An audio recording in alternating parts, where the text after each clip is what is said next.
him consistently. And if the Arizona Diamondbacks, this puts them right then and again in contending mode for a pennant. They crept up on the Dodgers, and in a postseason environment, they had the pitching to dominate. That was Eduardo Perez on MLB Network Radio earlier today. The big news is that Jordan Montgomery has signed a one-year guaranteed contract with the Arizona Diamondbacks. It is worth $25 million. It does include a vesting option, which means if he starts at least 10 games this season for the Diamondbacks, he will make roughly $25 million again next season.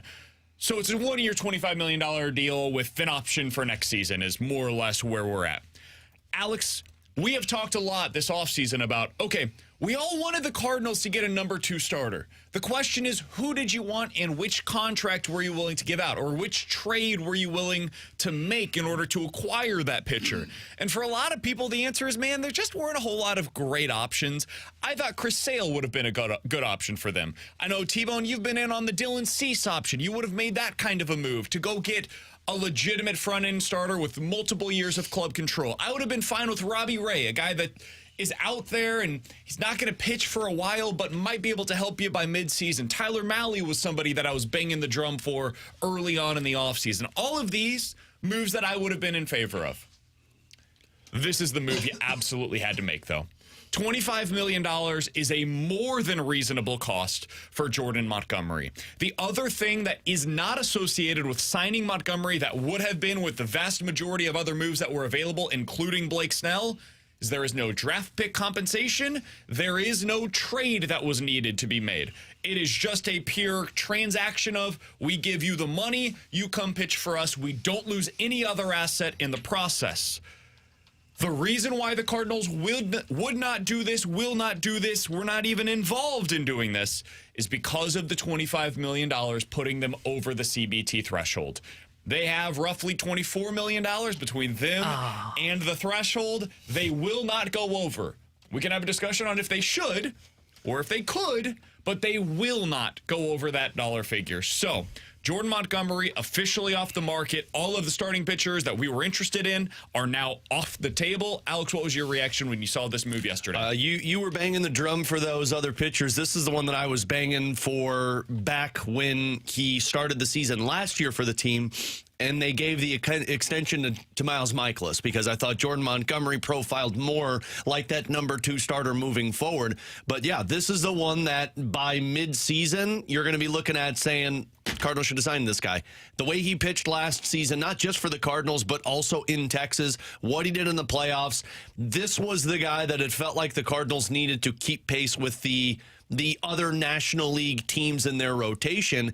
And this is part of the reason why I was so frustrated why they threw all of that money at both Kyle Gibson and Lance Lynn so early. Now, I understand you probably needed one of those guys, but to throw the $25 million that you did combined to those players early on to where it felt like, man, see what the market looks like for at least one of these other starting pitchers so that you could go out there and aggressively bring one of them in to strengthen this rotation. This one's going to hurt. The National League is loaded up on rotations right now. It's good that the Cardinals have the offense that's got so many people excited, but I have a very strong feeling that by May, June, when we're looking at this Cardinals rotation, and then you look over at what Jordan Montgomery is going to be doing with the Arizona Diamondbacks, you're going to be saying, man, that's the move that the Cardinals should have made that they're going to be dumb not making. Yeah, I love the deal for Arizona, and the contract itself I would have done. Early on in the offseason when he was probably looking for 5 years around this, I wouldn't have done it just because Agreed. I think baseball told you that he is viewed as a 3, and I think that makes sense. I still view Monty as a 3, and though I'm not 100% sure I would want him as your number 2, you know what? It's still a better rotation than what you have right now, to where Matz is your 3. If you sign Montgomery, he's your 2 or your 3. Mikolas is your 2 or a 3. So the rotation would certainly be better with him. I think it's another example, and look, I can totally understand the Cardinals to an extent on this. It's another example of the Cardinals jumping the market, and we'll see if they got it wrong, because they had to go have Lynn and Gibson early on. In fact, their order of operations was wrong, but we don't have to talk about it. We've gone down that path before.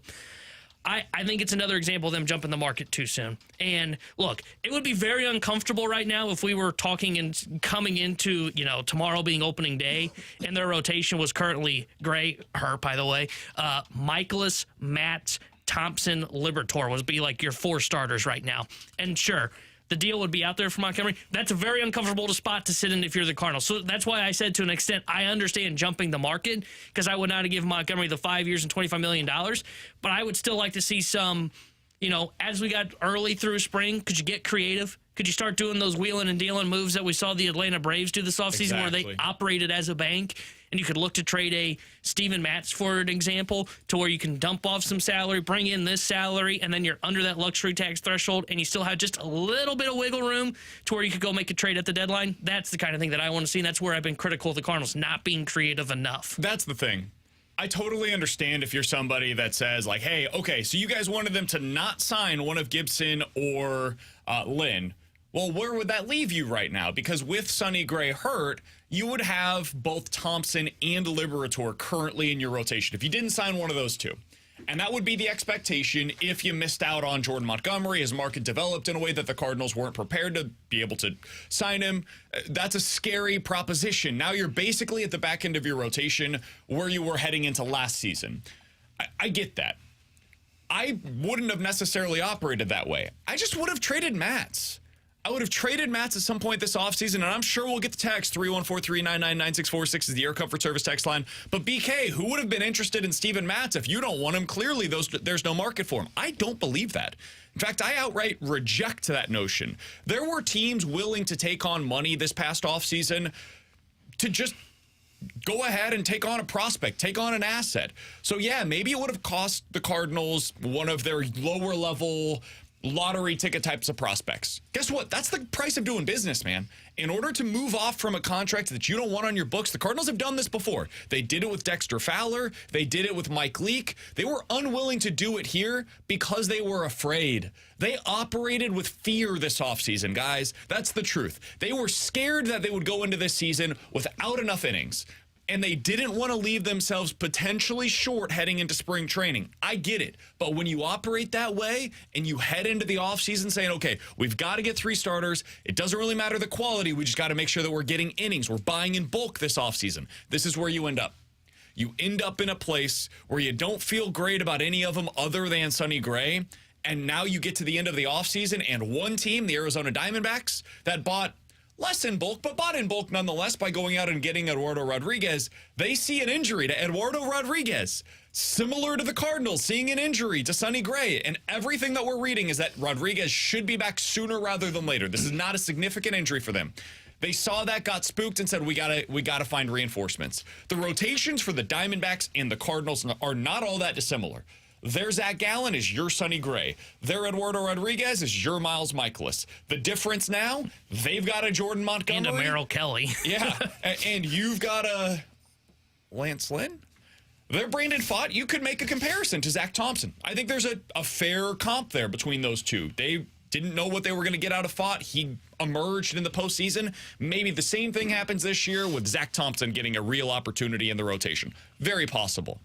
But you don't have anybody that profiles the way that Jordan Montgomery does heading into the season for the Arizona Diamondbacks. They were aggressive when they knew they needed to make a move. The Cardinals were passive when they knew they needed to make a move. And they're unwilling to get creative to be able to make the money work. And that is where they fall short. And to the point on, who would want Steven Matz? Matz last year, he's making $12 million. Had a 3.86 ERA, and look, we know the story. Had to go to the bullpen, 25 games, 17 starts, through 105 innings. Guys, Marco Gonzalez is making $12 million through 50 innings only last year and 10 starts. Had a 5.22 ERA, and there was transactions for the Mariners, moved him to, now he went to Atlanta, and then Atlanta dumped him to Pittsburgh. That's the kind of creativity we're talking about. Pittsburgh said, man, we need somebody that we think can bounce back and eat some innings.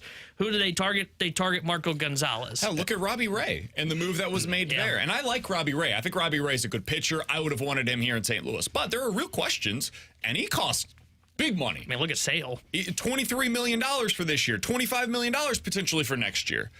And the Giants were like, yeah, we'll take that on. It's worth it. The Giants would have been the exact type of team that I would have expected to be interested in Steven Matz. The problem with this one, too, is now when you go through the season and you get to the trade deadline, this will only cost you $25 million for this one season. And then, of course, that option that was there.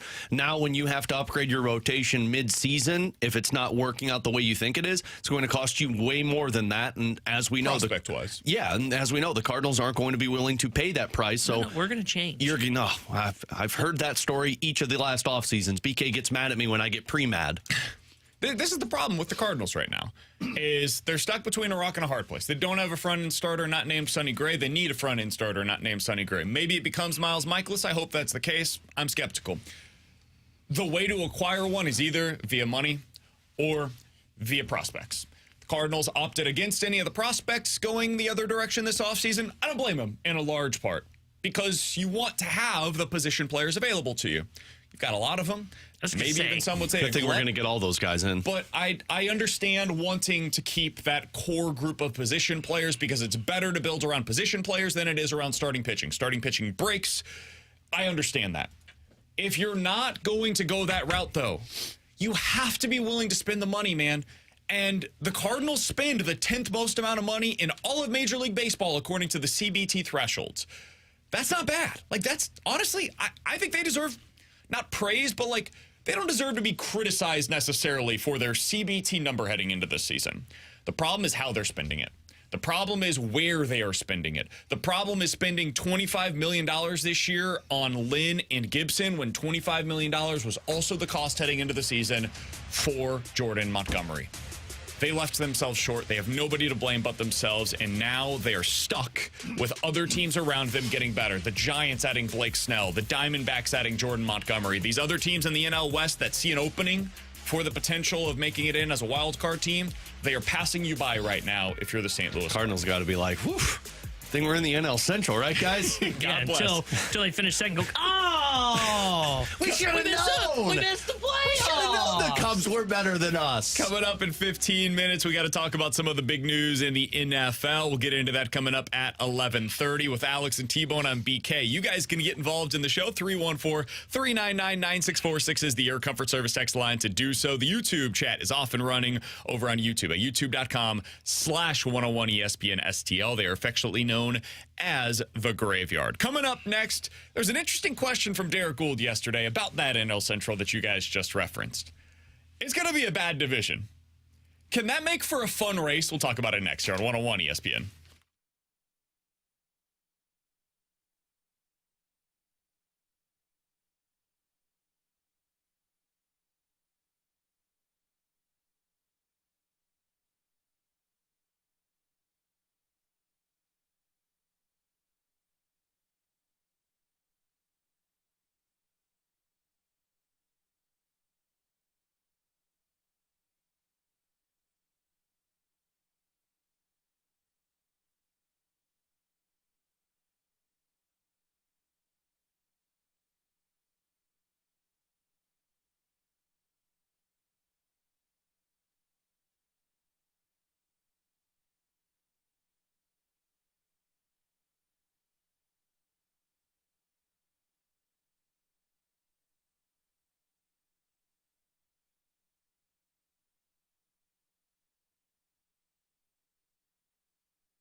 So if we agree that the pace is good, athleticism is really being prioritized, and there is a chance that these games are more entertaining, is it possible that parity in the NL Central makes for a compelling season?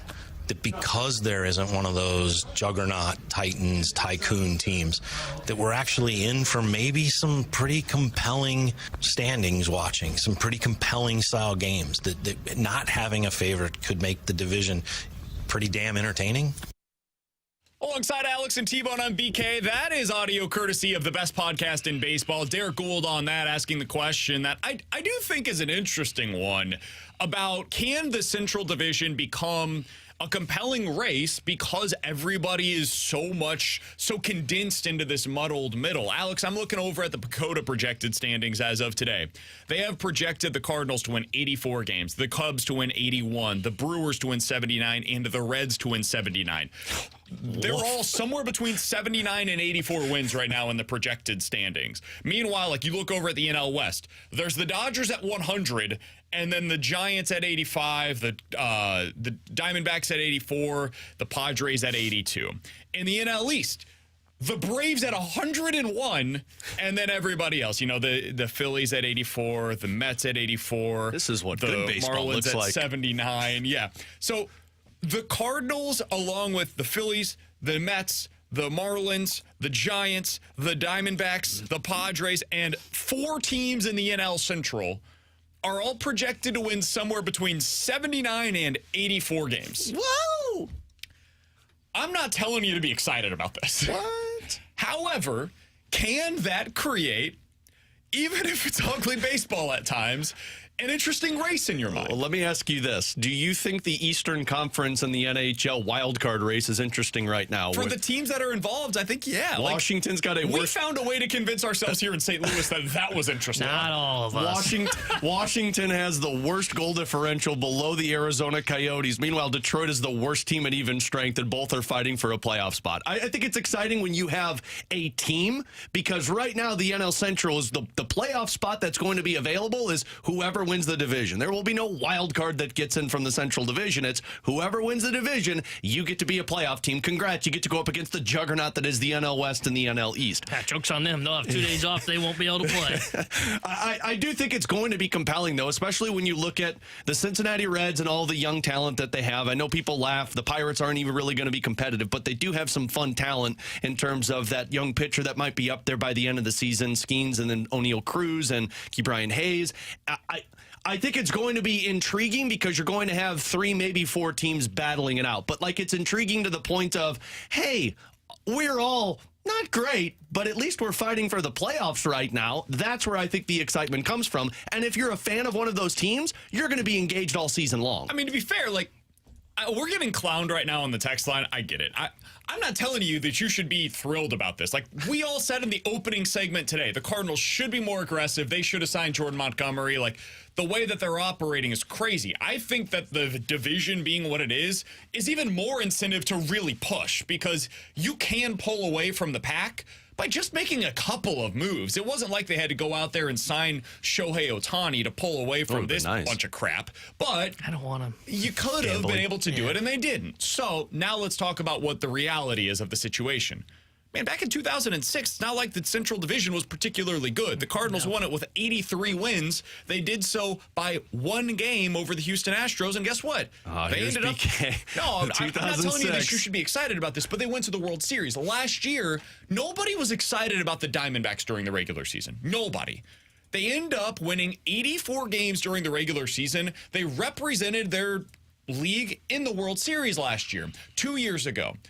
The Phillies fired their manager in the first month and a half of the season. They played abysmal baseball. They were terrible defensively. They were throwing the ball all over the yard. It was awful. Fired their manager, end up going to the World Series. I'm not telling you that the Cardinals are either of those 2 teams, but you can have, from a quote-unquote bad division or a team that is mediocre, it can make for a compelling storyline. That can still exist. I do think, though, you make it for what it's worth. I think it's also probably going to be the laughingstock in the National League in terms of the playoff race. Like, everybody on MLB Network, all of the analysts are going to be like, oh, yeah, man, look at the NL West and the NL East, and there's the NL Central. True, but also they did that last year for the wild card. Very true. We did that last year for the wild card race as well. Oh, and that was not compelling. I remember being on the air going, this NL wild card race sucks. Correct, but then one of the teams ended up in the World Series from that. Yes, but what I would point out to that team of the Diamondbacks was they had the formula for playoff success, and they didn't really click till later on in the year.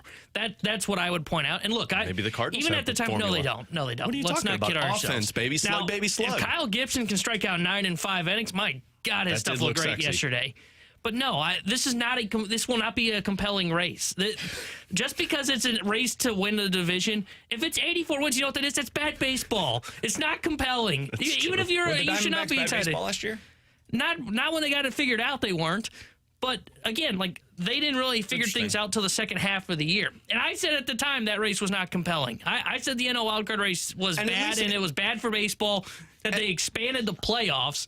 And I still think it's bad for baseball because everybody's operating towards 84 wins. At least the Diamondbacks, too, had something to dream on because you had Zach Gallen and you had Merrill Kelly and you had Brandon Pfaadt, and you were like, man, like... Brandon Pfaadt was nothing last year prior to the postseason. Yeah, and they could get that from Zach Thompson. But I don't think you have a Zach Gallen or a Merrill Kelly you can look at. You have one. You got two. Merrill Kelly is just Miles Michaelis in a different uniform. Which Miles Michaelis are we talking about? 2 years ago. Like 2 years ago, Miles Michaelis was better than 2 years ago Merrill Kelly. But how often in his career can you plan on 2 years ago Miles Michaelis? 2 out of the 4 years that we've seen him here in St. Louis. So 50% is a wild gamble. Sure, guess what? It's one of those years right now. Like that's the thing is I don't know how I can sit here and say, like, yeah, Merrill Kelly is the thing that I would dream on if I'm a Diamondbacks fan. So much so that the Diamondbacks were like, yeah, we shouldn't dream on that. He should be our number 4 starter this year. What happened last year, we can't just count on that to happen again. Cardinals made the mistake of assuming that Miles Michaelis is going to return to form this upcoming season. But the Diamondbacks are not a team that I look at and say to myself, yeah, man, no way that the Cardinals could possibly replicate what the Diamondbacks did a year ago. Their rotation wasn't that good. Their lineup was pretty average. They did have one thing that they did great, though. They were an unbelievable base running team, and they caught the ball. When they had those two things going for them, that's what kept them in the race, and it allowed them the opportunity to have time to be able to figure out what they were, who they were, how they could win in the playoffs. So they stole bases like crazy, they played defense really well, and they had a really good number 1 starter last year. That was pretty much it. The Cardinals could do some of those things. They might have an elite level offense, though. The Cardinals might have for them, in terms of their offense, what the Diamondbacks had last year defensively. That might be their big thing that they could get done. I'm not telling you should be super excited about it, but that's how I view it personally. Good, man. You're wrong. Hey, Merrill Kelly is genuinely a better pitcher than Miles Michaelis. And you cannot tell me otherwise. I mean, better strikeout per 9, a better ERA, covers innings, all of that. His stuff is better than Michaelis. If you put both of them in front of me, I would take Merrill Kelly over Miles Michaelis any day of the week. Merrill Kelly's a legitimate number 2. And Miles Michaelis is a... But based on 2 seasons. Merrill Kelly's real... but the problem for Michaelis is... prior to 2022 had 2 full seasons in the big league, started 32 games with a 4.4 ERA. Then he did the exact same thing the next season that he played. That was an entire season. And then over the last 2, he's been really good. 3.3 and 3.3 ERA, 30... But that's back-to-back years. Like Miles Michaelis did it, and then bad year, did it, bad year. Yeah, and to me, there's a difference. That means, to me, Merrill Kelly has figured something out. And for whatever reason, I think it is Michaelis pitching to contact. I said this yesterday, that when you pitch to contact, your numbers are going to fluctuate. And I think that's what it is with Miles Michaelis. I think he's a number 3. And look, I would love Michaelis as a number 3 going into a playoff series. To me, there is no doubt Merrill Kelly is a better pitcher than Miles Michaelis. Yeah, I think we overstate the swing and miss stuff for Merrill Kelly. He had 1 year where he had a strikeout rate over 8 per 9. 1. It was last year. You think that's going to continue? Because I don't, personally. I don't think that Miles Michaelis will get there, don't get me wrong. And last year was probably the outlier.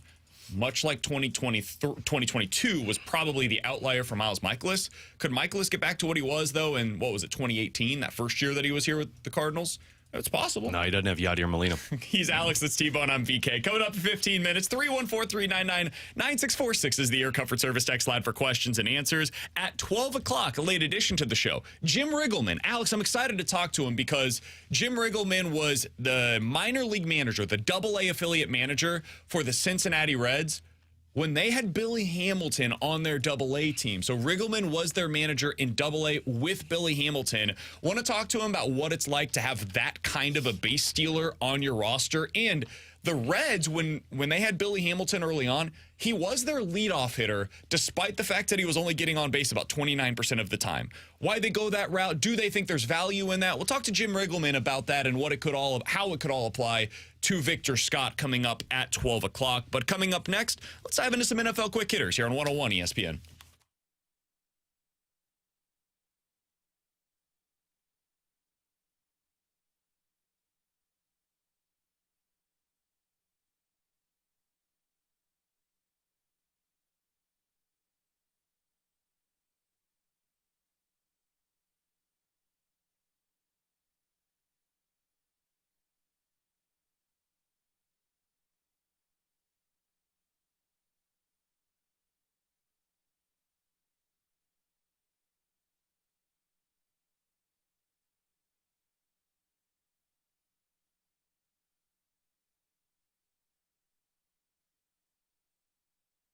Baseball season is officially here, which means it's time to pair that up with the perfect St. Louis tradition, and that is Ted Drew's famous frozen custard, officially open for its 95th season, which means now you're going to be headed down there off of Chippewa and going out, parking the car, getting the famous frozen custard, and just enjoying the nice weather. And that's what I love about Ted Drew's. You always see it when you drive by off of Chippewa, especially when we're going down to dinner. We know we're going to end up at Ted Drew's, but you drive by, you see the parking lot full, you see the line waiting to get their frozen custard, and you see families just enjoying their time together in that parking lot. And because it's the Cardinals season, it's time to go get that Cardinals sin over at Ted Drew's famous frozen custard. Look, you can get whatever you want. There's so many different flavors. You can even buy it in the court and take it home with you, so you have for all of the holiday functions, the barbecues that'll be taking place with Ted Drew's famous frozen custard. While you're out there, walk across the parking lot, check out their gift shop to shop for Ted Drew's apparel, drinkware, gift cards,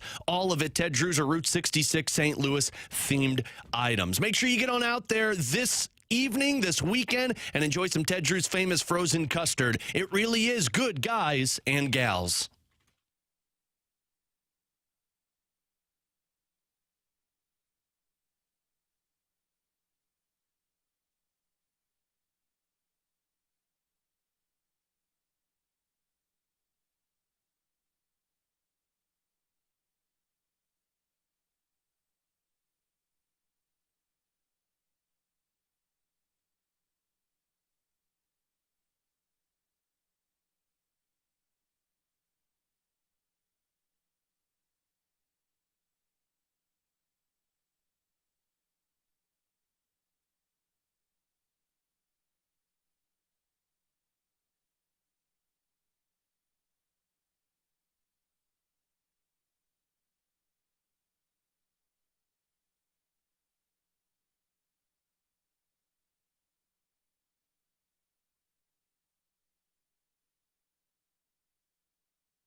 Tara Hendrickson here with a Sports Center update driven by Johnny Londoff Chevrolet and Johnny Londoff Autoplex. The Blues will be back in action tomorrow as they will be taking on the Calgary Flames. Well, pregame coverage starting at 6 o'clock with Alex Ferrario and Joey Vitale. Then Joey will join Chris Kerber for Puck Drop at 7. And tomorrow also the Cardinals get their season underway as they visit the LA Dodgers. 3:10 will be first pitch. Miles Michaels will get the start for St. Louis, and he'll go up against Tyler Glasnow. The Sports Center update was driven by Johnny Londoff. Find your road shop 24/7 at londoff.com, londoffAutoplex.com. Are you kidding me?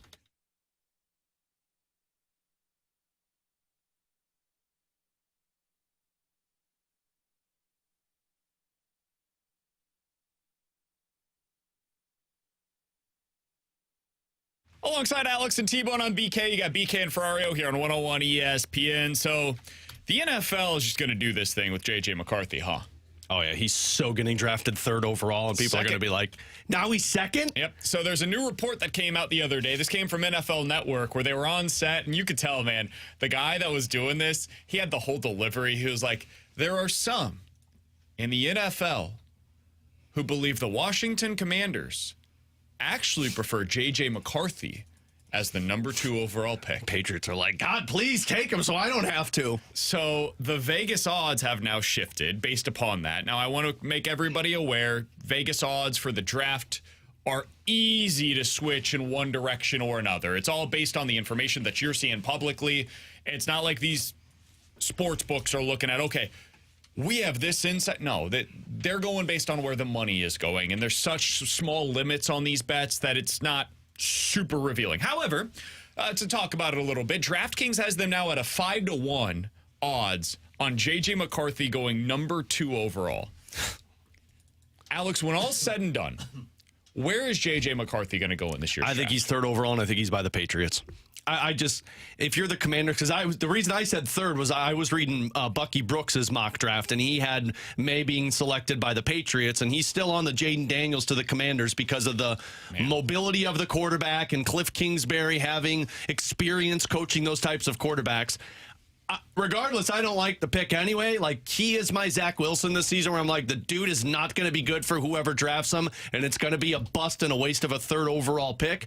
But, man, if the Commanders take him, I don't know if it's good for either team, but at least he profiles more like a Patriots quarterback than he profiles of what the Commanders are trying to do. But I just think both are a bad idea. I think either of those teams, if you want to get McCarthy, you're better off trading backwards and getting more picks than selecting that guy. Yeah, I think he either goes 3 or 4. And the reason I say that is if he goes 3, I wonder if somebody trades up. I think New England trades out. They're not giving off the sense that they want to take a quarterback, even though it still would make sense and just have him sit behind Jacoby Brissett.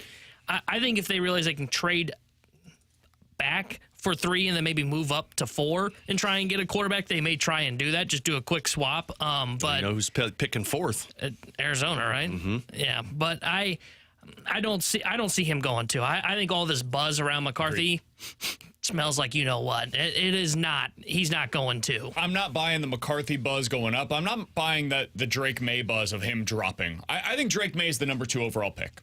I think Drake May goes 2. I think Jaden Daniels ends up going 3. And I think somebody trades into the top 5, whether it's at 4 or 5 to take McCarthy. Chargers! One of those two, I think that's where somebody will end up trading down, and that's where J.J. McCarthy goes.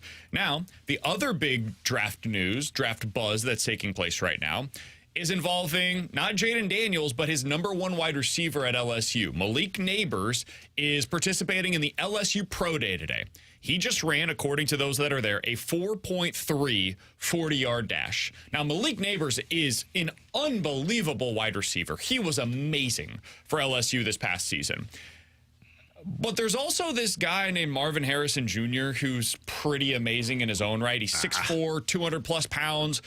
He did not do any of the pre-draft workouts, but everybody believes he's around that 4.3, 4.4 type of speed. And he was the best wide receiver in the country last year when he was on the field. Alex, if you're a team like the Jets or one of those teams in that like late first round, are you thinking about moving up for one of either Malik Neighbors or Marvin Harrison Jr. in this year's class? I am. If I'm the Jets, I'm thinking about it. I mean, I know the Raiders need a quarterback, but if I'm them, I might be considering something like that. If I'm the Colts, I'm considering it. I think there's a lot of teams in that mid-range that should jump up to go after Neighbors or at least Odunze, because I think he's also going to be another wide receiver. Those that top 3 receivers are awesome. People aren't talking enough about. But, I mean, look, if I'm the Chargers, I think I need to pounce. If Neighbors is there at 5, and I know everyone's saying they need to get an offensive tackle, you need another weapon now that Mike Williams didn't work out, and what's-his-face from TCU did not look good last year. Keenan Allen's gone, too. Yeah, Keenan Allen's gone. And, like, the Giants side of things. I think if you're the Giants, you need to get some damn weapons for whoever quarterback. Fine, but, I mean... That's the team that should be trading up. They should be going up to 3 to get Jaden Daniels. And then the other one is the Titans. I think the Titans also need to be like, hey, we probably should get weapons at some point. No, man, they're fine. They got Calvin Ridley on a $100 million deal. If all 3 of those wide receivers aren't gone by the 10th overall pick, then a lot of these teams are doing this all wrong. I think Chicago should move up. But They would be interesting. But to like see with them Keenan go up. Allen, I mean, I know you need more of them. They feel like the team that should probably draft the tight end, Brock Bowers. Go ahead, take your quarterback at number 1, and then take that number 9 overall pick, pair it with a future second, get yourself up to number 5. Go get yourself to 4 and get Marvin Harrison. Sure. Get Harrison, get Malik Neighbors, get Rome Odunze. Go get yourself one of those guys, and now you've got a wide receiver trio of DJ Moore, Keenan Allen, and one of those top 3 wide receivers in this year's class to go along with Cole Kmet, and you've got yourself a quarterback that you believe in. All right. Now you've got an offense that can really compete against the best in the NFC, and if Caleb Williams is the real deal, that's the kind of offense that could go out there and do something that surprises everybody next year, similar to what the Bengals were able to do when they had Jamar Chase and T. Higgins and Joe Burrow at the helm. I mean, I know people hate Chicago here, which is understandable. Man, like the Bears are going to be fun this upcoming season. If they get it right with Caleb Williams, to have that duo of Keenan Allen and DJ Moore and then add in one more wide receiver, man, that is going to be a fun team to watch. The team that I find really interesting here, though, is New England, because, T-Bone, you mentioned this previously. Like, do they just trade out to be able to accumulate picks? Do they feel like they're not a good spot right now for a young quarterback? Just run it back with Jacoby Brissett at the helm and then take one of these wide receivers that we're talking about and just add weapons to the mix? They are where the draft really begins. Yeah, what makes them interesting, too, and we kind of alluded to this yesterday, is, okay, if you're New England and you said, man, we're not a great spot for a quarterback, we shouldn't draft a quarterback, let's trade out, accumulate assets like you said. But then I look to next year's quarterback draft class and I go, oh, that's not very good. Brutal. So all of a sudden you're kind of stuck in this, oh man, did we miss out on our chance to go get our franchise guy? That's why you're 100% right. They are where the draft starts. I have no feel for what they're going to do. I lean towards they're going to trade out. I just don't know if you trade out, where do you go get your franchise guy? And I wouldn't feel comfortable saying, oh, well, we'll just draft Bo Nix or Michael Penix in the second round. Like, maybe that works, but that's not a formula that I want to go with for success. If you do that, are you kicking the can down the road and hoping that we get a better quarterback next year? We're going to be bad next year? That's what I'm saying. I don't know if there's I don't think you're kicking the can to get a better quarterback next year. I think you're kicking the can to say we are not a place where a quarterback can survive this year. So, yes, maybe the quarterback we're getting is slightly worse, but if we put somebody into this situation right now, they're going to fail no matter what. So it's not worth our time. It's not worth our investment. We should go out there and get somebody else. I'm not necessarily all the way there, though, but I'm starting to lean more in T-Bone's side. I think what they should do is trade down. I think they should try to find the team that wants to trade up for Jaden Daniels, J.J. McCarthy, or Drake May. Whoever Minnesota, is still there. come on down. Exactly. I think they're the team that Minnesota should be targeting. And when you make that move, you'll get Minnesota's 11th overall pick, their 23rd overall pick, and probably either their second round pick this year or their first round pick next year. Yeah. That's probably the kind of haul that it would take to be able to move up for a quarterback, because there's always a tax whenever you're moving up for a quarterback. He's Alex, that's T-Bone, I'm BK. You got BK and Ferrario here on 101 ESPN. And in about 15 minutes or so, we're talking to Jim Riggleman. He was with the Cincinnati Reds as one of their coaches when they had Billy Hamilton at the top of their lineup. What value did Hamilton present as a true base stealer at the top of their order? We'll talk to Jim Riggleman about that coming up in 15 minutes and how it relates to Victor Scott. But coming up next, 314-399-9646 is the Air Comfort Service text line for questions and answers here on 101 ESPN.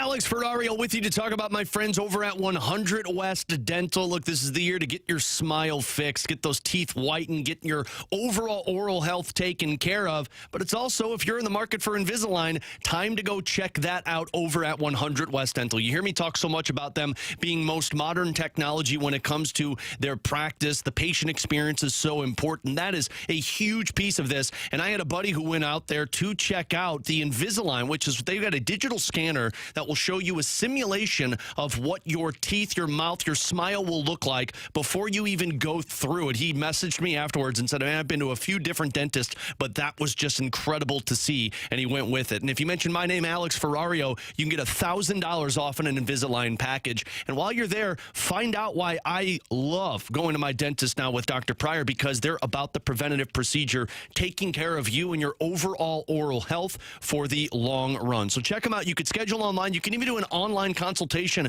with Dr. Pryor at 100westdental.com. Get with the best at 100 West.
Alongside Alex and T-Bone, I'm BK. You got BK and Ferrario here on 101 ESPN. 314-399-9646 is the Air Comfort Service text line for questions and answers. We will get to Jim Riggleman, former Major League Baseball manager and a coach with the Reds while they had Billy Hamilton coming up at the top of the hour. So tell your friends, talk to Billy Hamilton's former coach about how they utilized him and what that speed did for the Reds and what Victor Scott's speed could do for the Cardinals. That's coming up at 12 o'clock. Let's start with this from the 314. Guys, the Cardinals play 30 games between tomorrow and April 3rd. When we wake up on May 1st, what will their record be? 30 games between now and April 30th. What will their record be after those 30 games? 12-18. 4 games under 500. I think they're slightly above 500. Oh, boy. I'd probably go what'd you say? 14 12 and 14 or 12 and 18. Yeah. I'd probably go like 14 and 16. I think they'll probably be slightly below 500. If not, I would lean closer to Alex's than BK's, but I think they'll be somewhere in the middle of you two. Yeah, I think it'll be close to 500. I think that's like, you're better than what you were after April last year where you were 9 games below 500. You're closer to it, but I still think you're going to be below it. I'd be pretty shocked if they're well above 500 or well below 500. I think this team is somewhere in the middle, for better or worse. All right, 314-399-9646 is the Air Comfort Service text line from the 314. Guys, with a new kickoff rule, do you think that we are going to see more interesting kickoff returns this season? Do you guys like the new rule that they've implemented in the NFL? Yeah, I think it's interesting. At least it makes it useful. Like in the past, it just felt like I'm turning it off until the kickoff is done. Like I just planned kickoffs or commercial breaks, and then we'll get the offense going. So yeah, now I think there's a little bit more interest to it. I hope that we get more scripted plays. I hope we get more of kickoff returns or at least big time plays off of the kickoff, because I think that creates an exciting element to the game. Yeah, I really like the rule. I'm with Alex. I got tired of just seeing the ball get kicked into the end zone. I miss the days when like Devin Hester would get it and he would be able to, anytime that he caught the ball, you went, oh boy, here we go. Like on the edge of your seat. I think you're going to get a little bit closer to that. You'll never have what Hester was again. I mean, he's a Hall of Famer for kick returns, but I think you get a little bit closer to that with this new rule. So I like it. I love it. I think it will be more interesting, more entertaining. I hate that they took the onside kick out, essentially. Surprise. And I wish that they would implement that 4th and 20 or 4th and 15 play. That's the one thing. If you're going to do this, I'm fine with it. I have no in fact, I like it. I think that this was a good move by the NFL. But then take away the onside kick. I don't know what it's such a small sample size. I don't know what the injury rates are on an onside kick. I have to imagine that's got to be one of the most dangerous plays in the NFL. You just literally have guys that are running down and beating the hell out of the opposition to try to find the football. Like, hey, maybe we take that away and do a real football play instead. That feels like it would make a lot of sense. They won't do that. Unfortunately, I don't understand why they have such pushback against it, but that's where Give it time. They finally adjusted to this XFL rule. We're a little slower on the times, but we'll get there. 314-399-9646 is the Air Comfort Service text line from the 314. Guys, how much of a disaster do you think that the hip drop rule is going to be? I think early in the season, people are going to really hate it. And I think after 6 weeks, they'll stop. Remind me what that is again? So the play technically wouldn't have been penalized, but the one that they had with Mark Andrews where the guy, he's falling behind. It's kind of like what they used to have for the horse collar rule where you pull from the back of the neck. It's basically that, but instead of on the neck, on the legs. So you drop all of your weight onto somebody's leg. That's kind of what this is. It's really hard to describe because the NFL has a hard time describing it. Oh, it's one of those things where they're like, it's also hey, defined as tackling, but you know we're going to call penalty for it. I thought that was the quarterback or the roughing the passer was tackling too, and then all of a sudden it's like, oh no, you're roughing him. I think it'll be similar to that. I think that's how it's going to feel. Where, good. I love that. Most of the time, I feel like we kind of have an understanding now of when it will or won't be called. But there's like 10 calls a year where you're like, that was not roughing. Roughing the passer is just essentially like if the quarterback whines enough, we'll give it to him. Yeah. If you drop all of your weight on the quarterback, I typically have a pretty good understanding now. I don't know if you guys feel the same way. Also, like, yeah, that's going to be called. Too. Again, tackling. Sure. But like, don't lay on him. Cool. You also can see when it's coming, right? You can feel it as the sack is taking place. You're like, oh, yeah, that's going to be flagged anytime right Patrick now. Mahomes is pushed. Yeah. The problem is when it's in that gray area. They call it more often than not, and that's what gets super frustrating. I think the same thing will happen for this hip drop rule. Yeah, I think it's going to be a disaster early on, to your point. I don't know if it'll be 6 weeks, 10 weeks, however long it'll be. By the time they get to the playoffs, they're either A, going to have a better understanding of how to call it, or they're B, just not going to call it. Because once you get to the playoffs, that is the last spot you want the controversial hip drop tackle to be called.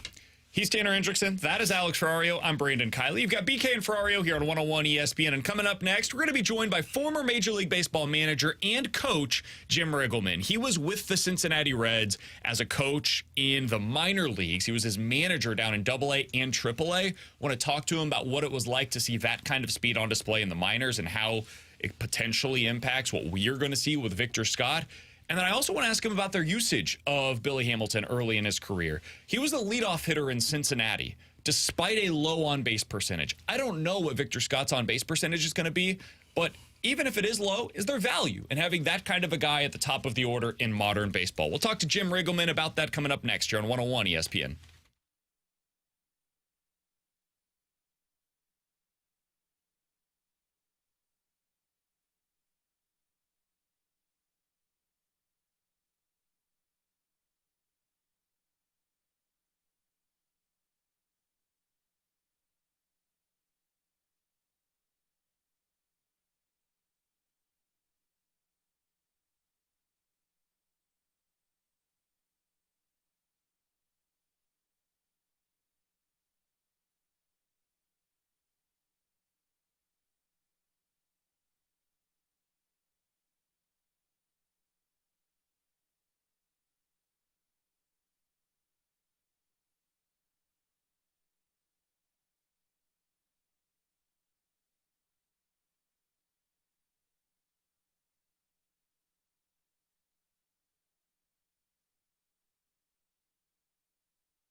Alongside Alex Ferrario and Tanner Hendrickson, I'm Brandon Kiley. Happy to go out to the 101 ESPN hotline. Alex, as we were thinking about what Victor Scott's speed could mean for the St. Louis Cardinals, we've talked a lot about what Billy Hamilton meant to the Cincinnati Reds early in his career. And so that made us think, okay, who could we talk to that was able to see that speed up in person and to be able to talk about it? And we thought about Jim Riggleman, former Major League Baseball manager. He was with the Reds organization from 2012 up until 2018.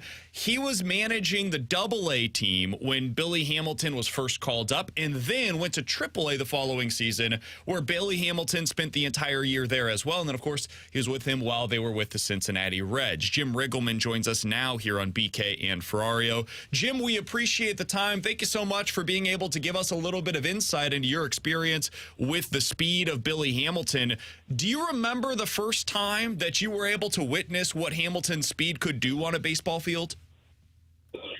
Yeah, and thanks for having me on. Billy had played the first half of the season in A-ball. I was in Double-A in Pensacola, and Billy had already stole 100 bases in the first half. And so when he came to us, his reputation preceded him, and it was just a matter of hoping he gets on base at this Double-A pitching, because Double-A pitching is pretty tough to deal with. And if he could get on enough to have those stolen bases be meaningful, and he did. He got on. I think he stole 53 or 55, something like that, more bases in the remainder of the season. So, it just changes the game. When that leadoff hitter gets on, especially that first inning, the score's 0-0. You want to get a lead in the game. He gets on. He steals second. Maybe he steals third, or he gets moved over to third base, and now a sac fly or a ground ball can score him, and you're up 1-0. When he gets on base, Jim, and you've seen this from a manager's perspective, a third base coach's perspective, a bench coach's perspective, how much does that disrupt the pitcher? Well, it disrupts the pitcher a great deal. If you're the opposition, you need to impress on your pitcher to not let him disrupt you, because look, this guy, his numbers speak for themselves. He's going to steal bases. If we can change our delivery and be that quick to the plate to not let him steal the base, then we're probably taking off something of our pitch effectiveness. We're probably not going to throw a quality pitch. We may not be in the strike zone. So it's disruptive in that manner. I think the best way to deal with those base runners is to vary your holds. Hold the ball long, step off, hold the ball short, quick. Don't balk, but go quick to the plate. Do something to disrupt his timing over there. But again, it's all secondary to throwing a quality pitch. So if you can't throw out of those different holds, then you better concentrate on the quality of your pitch, because you're not going to be getting anybody out anyway. Jim, so much emphasis is now placed on offense, right? Like you think about the way that these teams are operating, and they're thinking about OPS. They're thinking about getting that high on base percentage at the top of the order. You guys did it differently in Cincinnati, and you had Billy Hamilton, as you mentioned, at the top of your order a decent amount of the time. What went into that thought process of having a guy that most of his career had a sub 300 on base percentage, but obviously has that speed? What went into your thought process of having that guy as your leadoff hitter? Yeah, well, when I was with St. Louis as a coach under Whitey Herzog, we had Vince Coleman leading off. And so, he's another name to throw in the mix. But, the thing is, some of these guys, like you take Vince, you take Billy, he's a good defender, really good defender. They have other qualities to the game where you want them in the lineup, but where do you hit them if you don't hit them first? If you don't hit Billy Hamilton lead off in your lineup, it's kind of like what's he doing in the lineup? So you're not looking for him to be a run producer. You're not looking for him down in that sixth or seventh hole.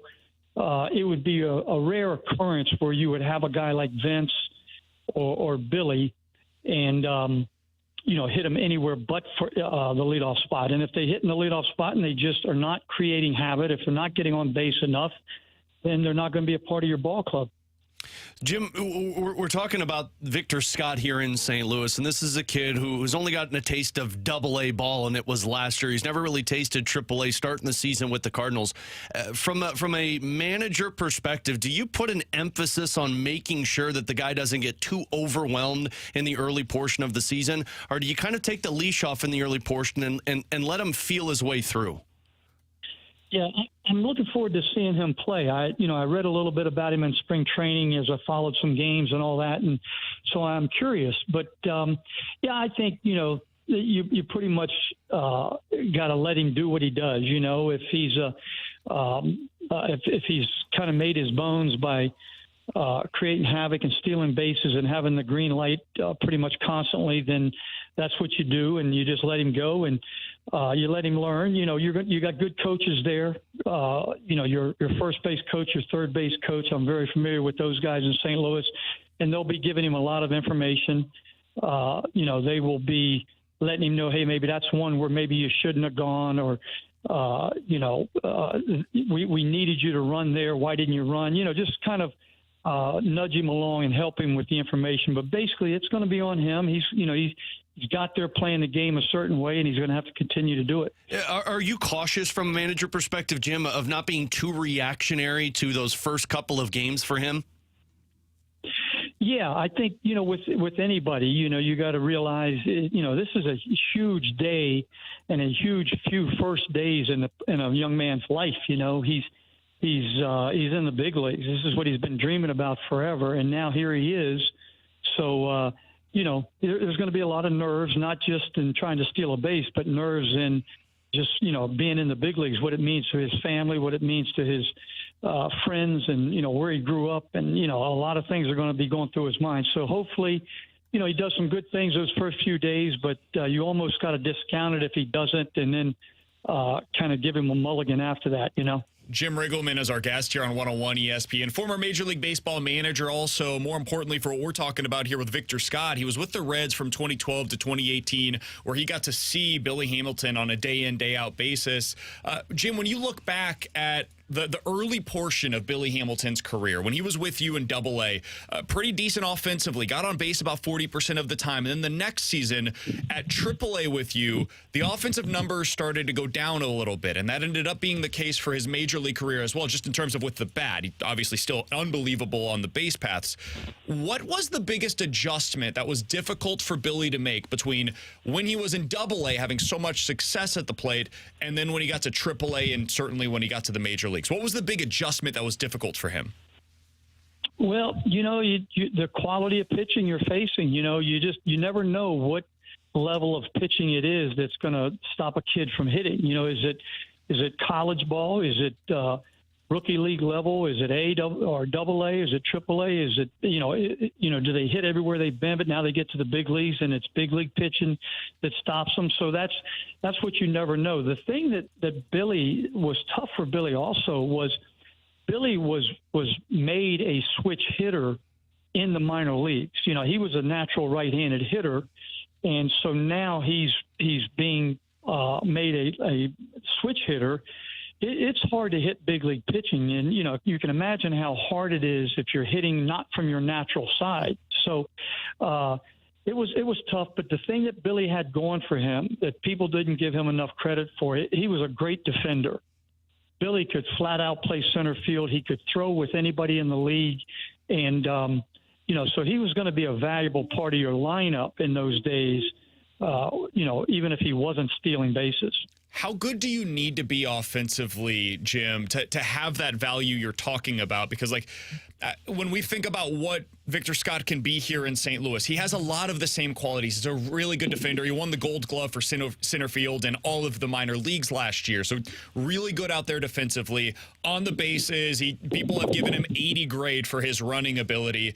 And his offensive numbers are actually pretty good down in the minors. But how good does he need to be? How good does a player like that need to be offensively to be able to maintain that spot as an everyday regular in the big leagues, in your opinion? Well, I don't know if I could put a number on it other than to just say, he needs to be a major. If you're hitting leadoff on a major league club, pretty soon, again, going back to those first few days in the big leagues where the nerves are there. But once you get past that, the novelty of being there, you got to be a contributor. You got to be doing something that is helping your ball club win games, whether it's just defense or whether it's, if you're out there playing good defense and the ball club is winning games, they're going to be able to be more patient with you. But if we're not winning games and you're not getting on base enough, and when you get on base, you're not stealing bases, you're not creating havoc, then you're not going to be there very long. So, it's again, I can't put a number on it. Does he have to be hitting 260 or 270? Does he have to be getting on at a 330 clip? I don't know what the magic number is, but a lot of it is going to revolve around how is the ball club doing. And if he's not out there, what are the alternatives? Who do you put out there if it's not him? Jim, you mentioned the defensive side for Billy Hamilton, and I'm curious because when Billy Hamilton was patrolling center field, he had Jay Bruce on one side for one of those years, and we talk a lot about the lack of defense in the corners, at least to start the season with some of these injuries. How much of a safety blanket was Billy Hamilton when you were a little more concerned about those two corner outfielders? Well, it was tremendous, safety net there, with Billy in center. I mean, we wanted him taking everything because he could stop runners from advancing. He could throw people out at home and all that. But he took charge. He loved to play out there. He was converted infielder.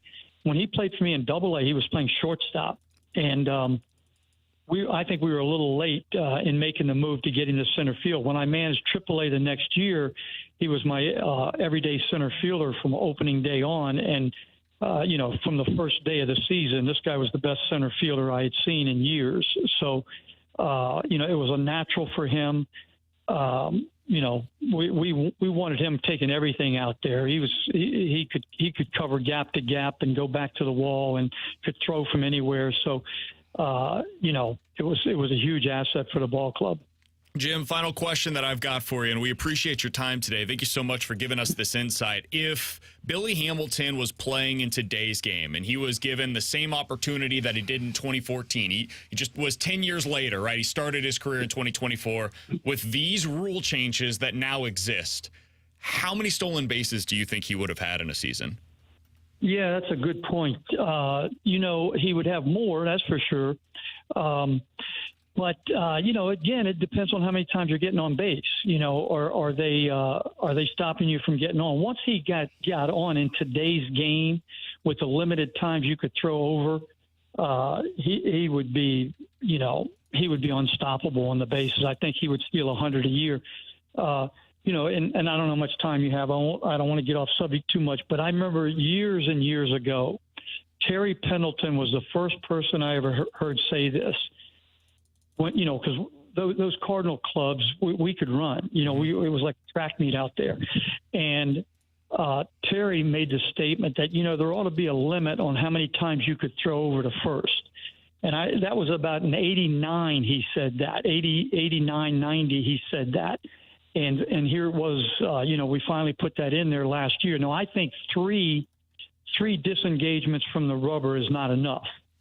But I do think, you shouldn't be able to throw over there 7, 8, 9 times. But 3 is a little tight for the pitcher to be able to stifle the running game at all. Do you think after seeing the rules in effect last year that the game is at a better place because of them, in your opinion, Jim?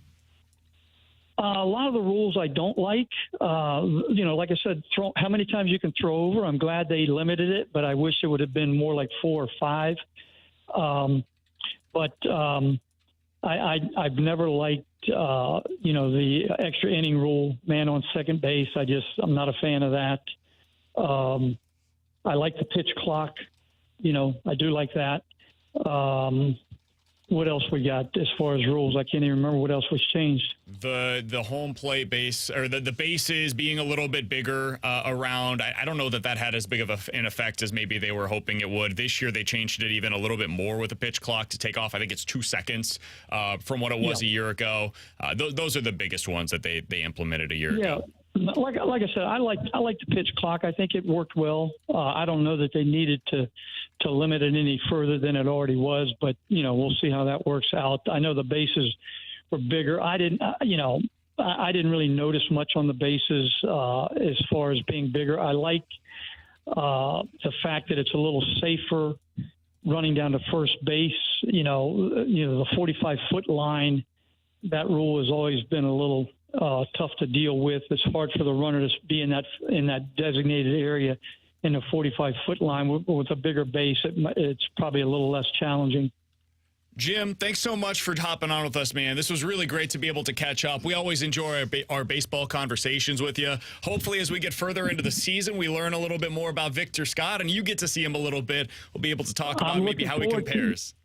Yeah, I'm an old-time Cardinal. I'm really looking forward to seeing the next Vince Coleman or whatever come along there. It's going to be a lot of fun. We're certainly excited about it. It came because of an unfortunate event with Dylan Carlson getting hurt, but we were all looking forward to being able to see him at some point this year. So we'll be watching.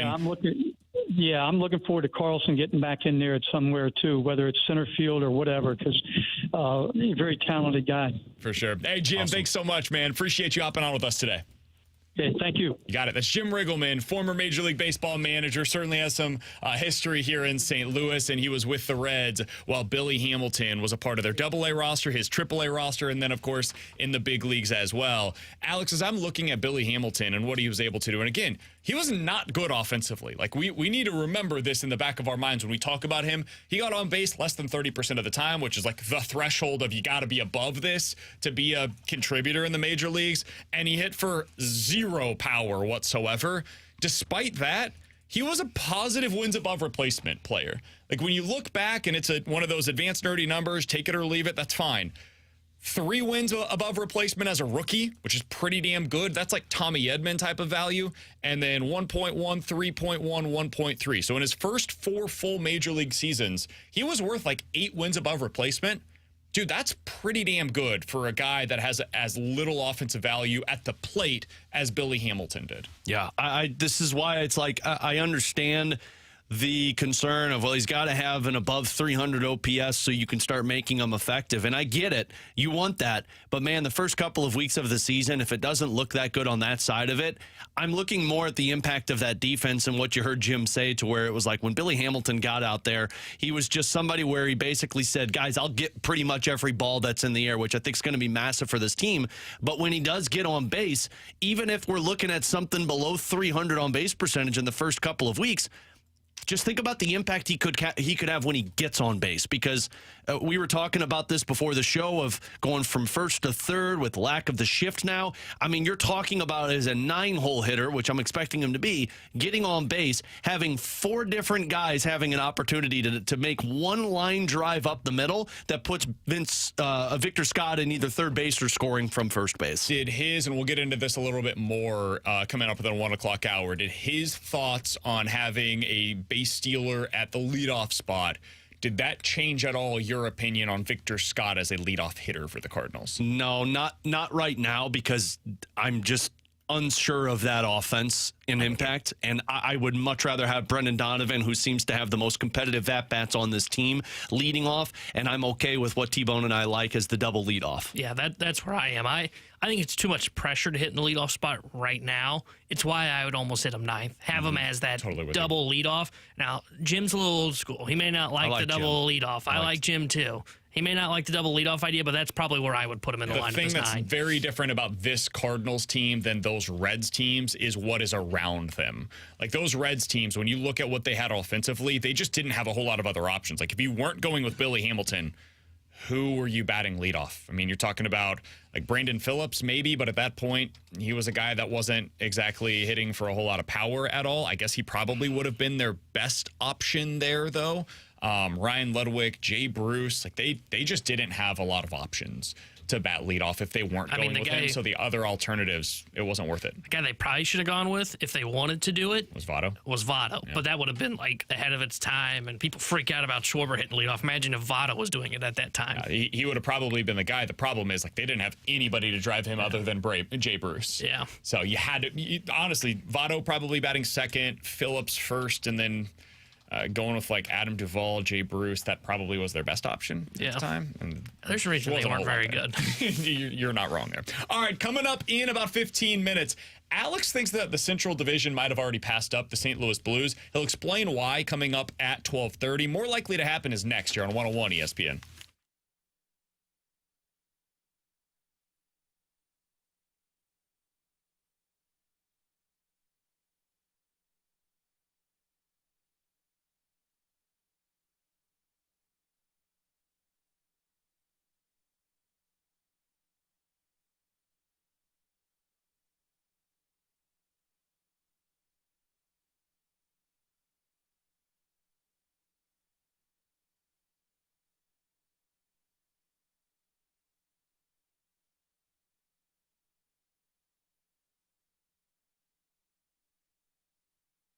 Alongside Alex Ferrario, I'm Brandon Kiley. It's BK and Ferrario, and we got to tell you about our friends over at Circa Sports in Illinois. Alex, there's a lot of discourse right now in the betting community about what should the limits be for people, how much transparency should there be from your sports books.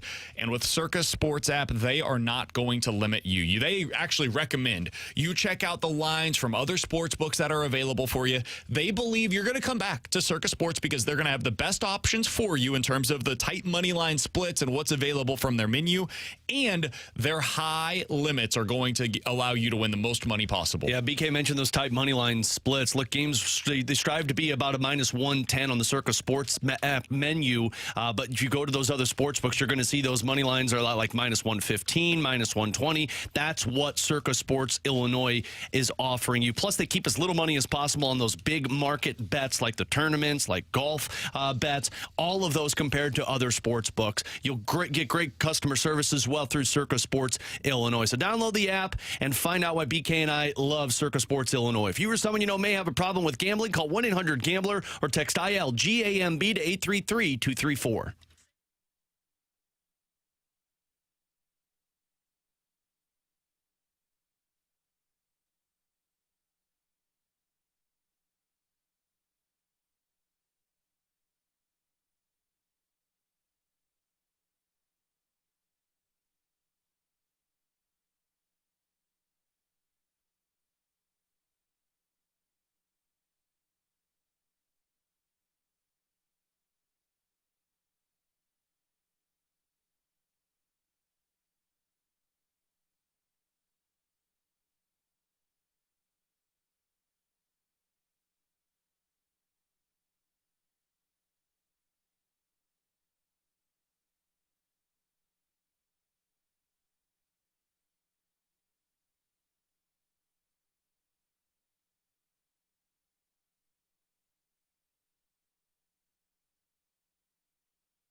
let's get to more likely to happen. You give us two scenarios. We'll tell you which one is more likely. T-Bone, what do you got for us today? All right, guys, I'm going to go on the a little bit on the aggressive side here, but why not? We're having fun. Scott's on the roster. More likely to happen, Victor Scott steals 100 bases this season, or Jordan Walker hits 40 home runs. Man, we had very similar ones. I had one side of it. I thought you were going to go super aggressive.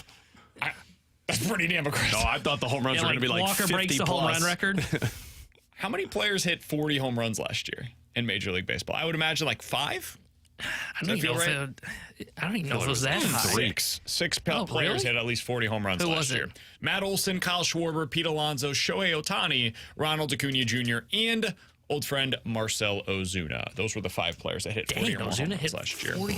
Man, that Braves lineup's good. Stolen base leader last year was Ronald Acuna Jr. with 73. Second place was Corbin Carroll with 54. I think it's more likely that Jordan Walker hits 40 or more home runs because I think it's more likely that Jordan Walker plays in 150 games this year. So I'm going Walker. Agreed. I would actually go Victor Scott. I don't think Walker has 40 home run power. Someone's real excited. I am. Even though he's built like a tank. I mean, Victor Scott bunts, for crying out loud. I don't care if he gets on base 21% of the time. He's going to be my favorite player. I think Scott can run away with this job. And if he does, he has the potential to steal probably 70 bases, but I'll be aggressive and say 100. I just don't know if Walker has 40 home run power. That's my only kind of hesitancy. What does he have to hit to steal the job? I think he's got to be like, it's got to be almost like Billy Hamilton-esque numbers or what Bader's slash line was, to where he's getting on base like 30%, 317, somewhere in that range, and like a 250, 260 hitter. That's what I was curious about. That's what I think. If he hits like 210 and is getting on base like 28% of the time, they'll probably turn it over to Carlson or Edman. He plays 150 games in the major leagues this year. How many stolen bases? I'd say he gets 100 if you're locking in 150 games. I'd be hesitant to go that high just because, there'll be times where he'll get on, somebody's in front of him. I would lock in. Slowpokes. Yeah, get going, Arenado. That's actually a totally reasonable take. Well, if he bats behind Mason Wynn, at least you got somebody who can move. Yeah. It's actually a good reason to bat him ninth. I hadn't really thought about that, but double steals could be really effective with those two. I will say I will lock in 60 plus. I'll go more on the conservative side. I know I was aggressive So for my word. How did you say 100 stolen bases and now you're going 60 have plus? Some fun. Like when I have to actually give a real answer, I'm not going to go 100. By the way, what's not better forget? Better to forget it. He will lap somebody this year while running the bases. Well, you can't, man. That's an out. I know, but man, he's gonna put his head down, and Arenado's gonna be jogging behind Alec Burleson. Yeah, you're batting Burleson 7th and him 8th. He's gonna do Captain. What was it, Captain America: Winter Soldier? On your left. What? Good thing Yachty's not on this team still. Yachty'd be like in front of him, just be like, "Hey, man, take your time. There have been a total of 470 plus stolen base seasons since 2000. Jose Reyes, Ronald Acuna, Jacoby Ellsbury, and Scott I can't say that name. Putsednik? No idea. Scott Putsednik? Yeah. I can't. T-Bone just rolls into this first segment as 100 stolen bases. I said I was I'm going to be saying aggressive. He finishes with about 60. Yeah, I think if he 60 played seems 150 games this year. 100 stolen bases. Alex, what do you got for us for more likely to happen? More likely to happen, guys. Jimmy Snuggerud plays at least 5 games this season, or Dalibor Dvorsky is with the team all year next year. Dalibor Dvorsky, I guess, for next year. I don't think either are likely. At this point, if you're the Blues, I think you're rooting for Jimmy Snuggerud to go far into this. Oh, absolutely.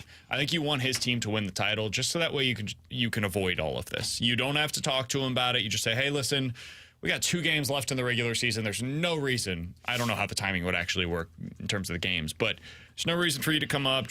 We'll get you ready for 2024-25. Yeah, he plays Thursday, so you lose Thursday, you're done.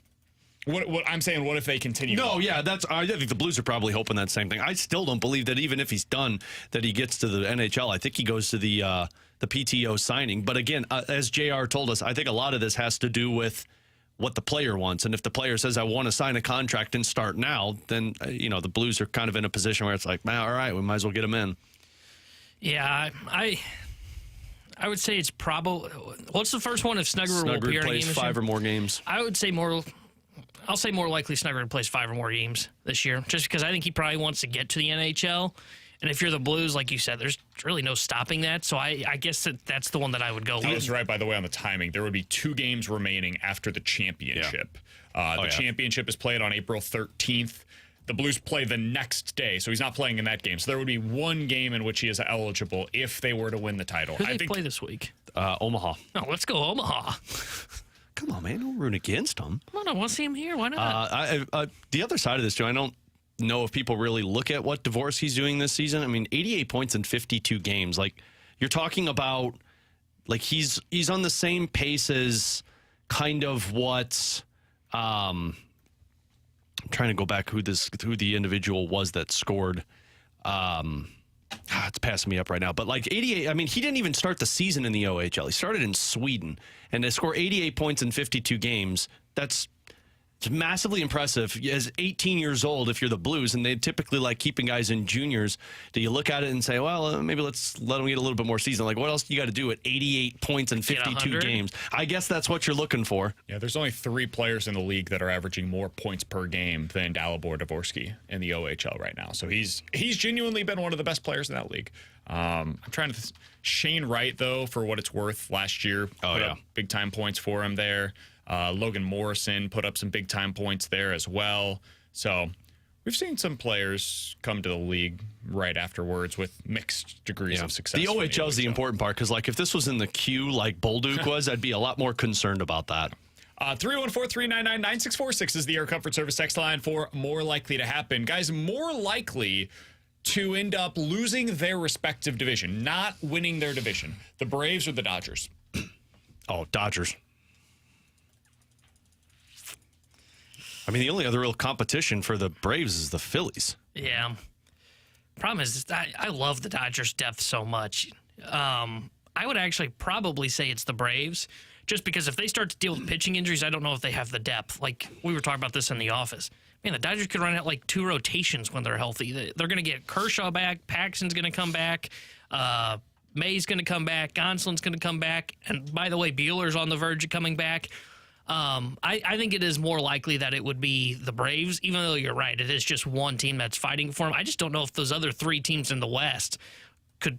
I think the Dodgers at their worst are like a 90-win team, and I don't even know if those other 3 teams could get there. Person you're thinking of, by the way, Alex, I'm guessing is Jason Robertson, who had awesome numbers in the OHL a few years ago. Jason Robertson, and then there was another one that put up like 90 points in 50 games, too. I'm trying to find it right now. Robertson had 117 points in 62 games. Yeah. Wow. So, yeah. The other guy too that only played 1 year in juniors, and it was the OHL, is this kid for Carolina right now, Seth Jarvis. He put on a point pace, kind of like what Dalibor Dvorsky's doing in the first year. He's got almost 30 goals for Carolina. There you go.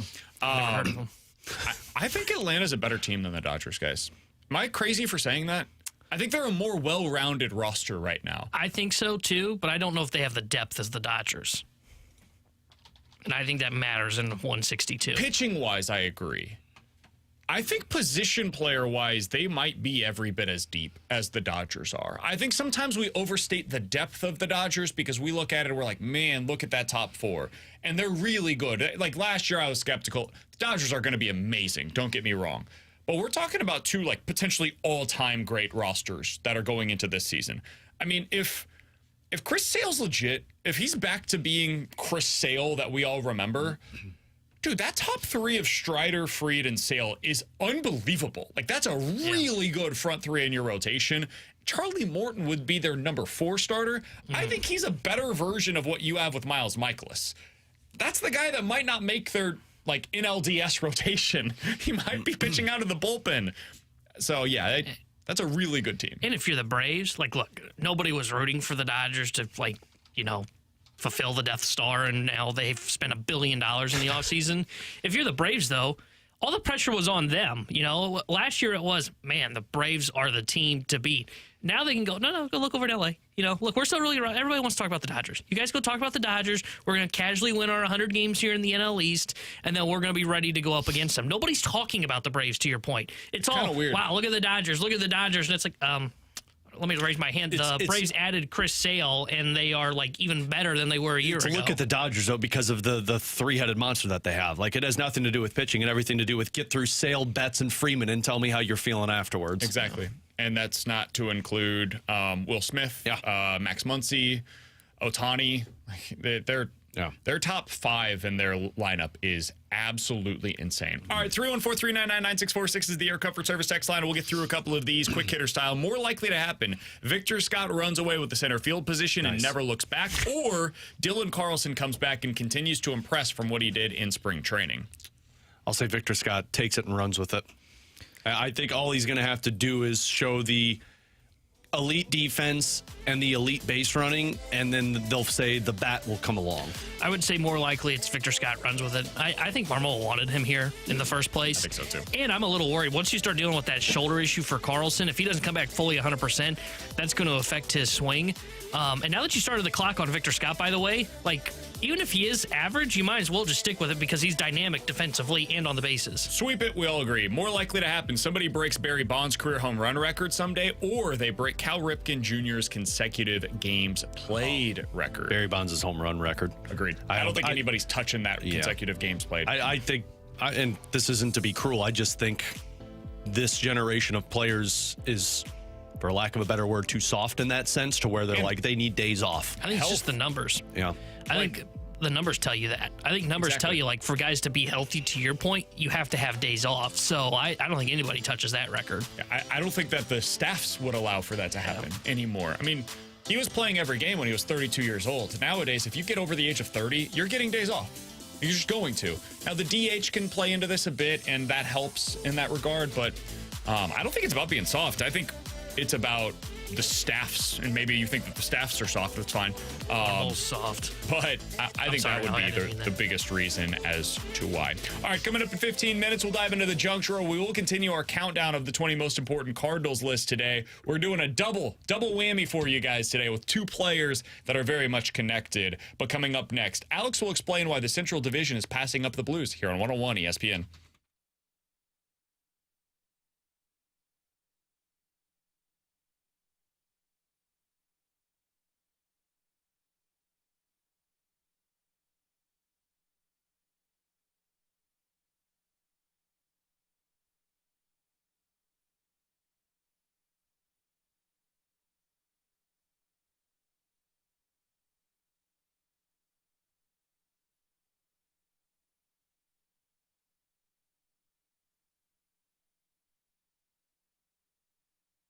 Alex Ferrario with you to talk about my friends at Rhino Shield. When it comes to the exterior of your home, you want to make sure it looks pristine. And here's the thing. You might be thinking to yourself, well, why would I pay somebody to do this, Alex, when I can just go to the hardware store and buy the paint and do it myself? Fine, but you're going to be doing it next year and the year after and the year after, because what Rhino Shield does is they use a specific coating process. It's a 2 to 3 coating process that withstands the test of time with your home. And what I mean by that is it's backed by a 25-year transferable warranty. I can speak to this because 3 years ago, Darren and his team did the job on the exterior of our home, and it looks just as new as it did when they finished the job. It's 100% waterproof. It deflects 90% of the UV rays. You get the coating of a Rhino with Rhino Shield's work. Plus, they're awesome when it comes to the work that they do. They had it done in a weekend, and my wife loved the look of it. So make sure you give Darren a call today. Have him come out, get a free estimate. Tell him Alex Ferrario sent you, and change the outlook of your exterior. 877-25-RHINO. That's 877-25RHINO.com.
Jared Henderson here with a Sports Center update driven by Johnny Londoff Chevrolet and Johnny Londoff Autoplex. Blues back in action tomorrow night as they take on the Calgary Flames. We'll have pregame coverage starting at 6 o'clock with Alex Ferrario and Joey Vitale. Then Joey will join Chris Kerber for puck drop at 7. And the Cardinals get their season underway tomorrow as they take on the LA Dodgers. 3:10 will be first pitch. Miles Michaels gets the start for St. Louis. Tyler Glasnow will get the start for the LA Dodgers. The Sports Center update is driven by Johnny Londoff. Find your road shop 24/7 at londoff.com, londoffAutoplex.com.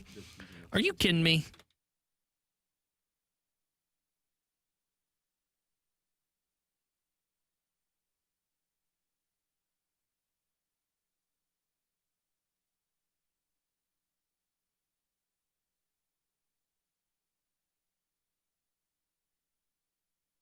All right, the Blues right now are in 4th place in the Central Division. There is a chance this offseason they could get passed up by Minnesota, depending on how much you believe in the Minnesota Wild and what they're building up there. Alongside Alex and T-Bone on BK. Alex, you mentioned before the show today to us, you think there's a chance that the Blues are getting passed by in this division. Why, and what does that mean? I watched that Vegas-Nashville game last night because I was just kind of curious the competition in terms of what Vegas was going to do on a back-to-back game and thinking, all right, like, where's Vegas at? Are the Blues really out of this, or do they have a shot? How'd you feel after watching it? I mean, Vegas was awesome in the first 2 periods. They were up 4-0 on Nashville, and I'm thinking, damn, that's a back-to-back that they're playing their third-string goalie.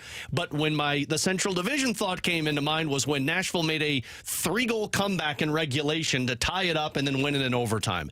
And I looked at that and I said, Nashville is a freaking juggernaut. They have the longest point streak in the Western Conference right now at 18 games with at least a point. They're 16-0-2, and they've put themselves in a position where they realistically could catch third in the Central Division. They're 4 points behind the Winnipeg Jets right now. Remember that game that the Blues played against them where we were like, damn, Blues didn't show up?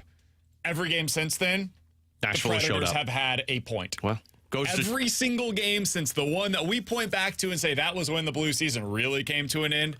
Every single game since then, they've had at least 1 point. You just need your GM you just need your GM to say you can't go see I was you just going too. to say, to be fair, they got grounded essentially as a team. It's crazy. I mean, it worked. It worked for them. They apparently That's played 6 weeks, dude. Yeah. We're talking about 6 weeks of hockey. They leave every single game with at least 1 point. That's nuts. I saw someone tweet out said they gave up losing in regulation for Lent, and good for them. That's a good thing to give up. I watching Nashville, and I'm looking at this and saying, okay, look, going into next season, Dallas, Colorado, Winnipeg, we all can agree they're already better than what the Blues are going into next year. Nothing's really changing for those 3 juggernauts. I am already going to put it out there that Nashville's going to be better. Nashville next season is going to have $19 million in cap space, and they might trade Yusei Saros because they got a stud goaltender. That's going to bring them something really good in return. They're already better than you in terms of their ability to forecheck and finishing plays, and now they're going to be a team that's aggressive next year because their rebuild took 1 year. And I would give the upper hand. I know the Blues have outplayed Minnesota this season. I would give the upper hand to Minnesota because they have been rashed with injuries this year. They've been without their best defenseman in Jared Spurgeon. They've been without one of their top centermen almost all season long, and their second best defenseman who's getting back into the game. You're going into next season, as it stands right now, as the 6th best team in the Central Division. And you've got players coming up, but you're essentially, unless you make some massive moves this offseason, you're not going to be changing the dynamic of your team while 5 other teams look at their teams and say, okay, well, we're great. Let's add on to it. I think it's been very clear, and how good the Blues have played is one thing, but the Central Division is passing the Blues by. And watching Nashville play, seeing how they played against Winnipeg and Colorado, the team does what the Blues don't do, and that's have a physical forecheck-heavy presence that the Blues are going to have to find at some point if they want to keep their head above water in the Central. What does that mean then, as you go into this offseason? If you believe that, Alex, if you think that their ceiling next year is 5th place in the Central, that's the ceiling that you're hitting that as you go in. What does that mean for the moves that you decide to make? I'm worried that it means that the Blues look at this and say, yeah, we're still probably a couple of years away, so either we sell off a couple of pieces that people don't like, or they stand pat and they say, this is just where we're at right now. We view it as we're going to have to be in the middle. I personally, if you want to be where Nashville is and Minnesota is, you need to be aggressive in terms of finding that top defenseman. And I know we sound like a broken record, but I think that on top of a top 6 centerman is how you keep pace in the Central Division. Somebody on the text line, by the way, asked a question. Isn't it only another year or two that Minnesota has their buyout money on the books? Yeah, it's one more year.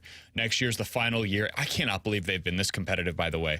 $15 million each of the last, I think it's 3 years. This year, last year, and then the year coming up, in which they are spending that's below the cap for everybody else. Yeah. 2 years, they get $36 million available to them in cap space. Now, they're going to have to lock up, a couple of younger players, but their core's already in place. Yeah. Kaprizov, Goldy, Zuccarello, Eriksson, Ek, Spurgeon. Minnesota, and look, I didn't buy into Minnesota this year, but Minnesota would be ahead of you fighting with Nashville if they were healthy, because they've been without their captain all season long.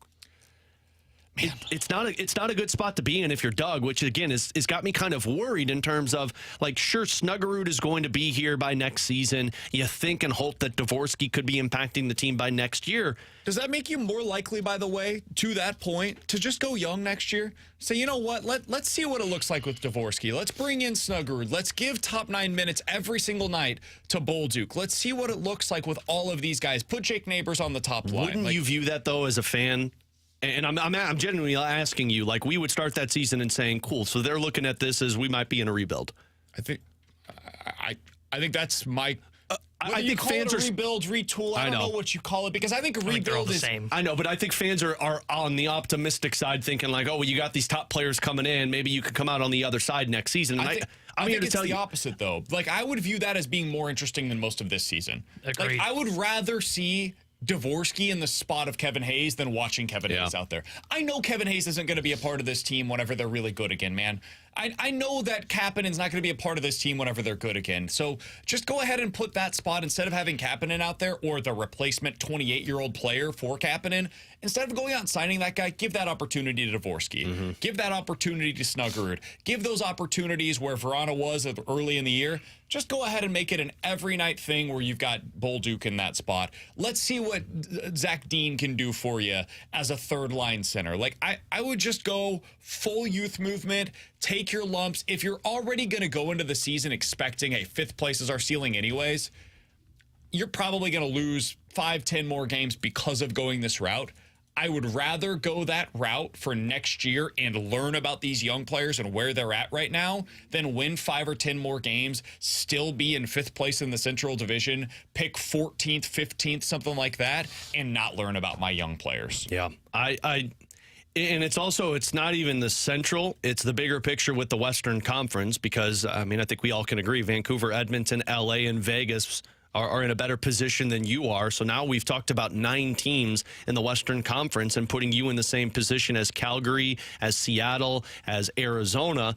And if you're Doug, man, that's a really tough spot to be in, where I think you were hoping this season put you in a spot where you were at least on pace or better than Nashville and better than Minnesota. And it feels like, even though they're still fighting for a playoff spot, after watching Nashville play last night, it feels like you've taken a step back, while that team that claimed they were rebuilding coming into this season took a massive step forward. What if next year Dalibor Dvorsky is for you what Jason Robertson was as a rookie, where he comes in, scores 17 goals, 45 points, and is an immediate contributor for you? Like, what if next year Snuggerud comes in and is a 20-goal scorer for you? And they have some issues where they're still young, they're going to make mistakes, and like, it results in you losing more games than if you had Kevin Hayes, who's a decent two-way center, or if you had somebody like Kapanen or whoever you'd go sign to fill in on that spot. Like, you lose a few more games, but then you come into the next season, and if I'm a Blues fan, I have a way more optimism about my immediate future if those guys show they could be a part of it, than if I go out there and plug these holes and run it back with a bunch more guys that are just like 1-year fixes. Yeah. So that I understand that it feels bad potentially. I kind of prefer that route, though, personally. Yeah. I think the offseason is going to really tell you what direction Doug feels like this team is in. Because, again, he said it at the trade deadline. They've gained a lot of assets over the last couple of years with their drafts. When do they start moving those to better your team? If you do that, if you go into the offseason and say, hey, we need to make some type of significant trades, and I'm emphasis on trades, multiple, to kind of get this faster, or if it's, well, we can't do much, we're stuck in this spot, we'll take the pick and we'll see where we go, that feels more like the other side of it. He's Alex, that's T-Bone on BK. The Junk Drawer coming up next.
Alongside Alex and T-Bone on BK, I had something sports related that we could have done in the junk drawer today, but T-Bone and Alex were like, no, I'm done talking sports for the day. So we're going to do non-sports. T-Bone, what do you got? Guys, I don't know if you've seen, but they've started doing like Neuralink brain implants into humans. I have not, in fact, seen That's this. good. Is this like 3D printing brains? Because I don't know if that's going to work, man. I don't fully understand like the extent of everything as to what they're trying to do. I think they're trying to maximize the brain because you use what is it, 10% of your brain? I've been trying to maximize my brain for the last 10 years.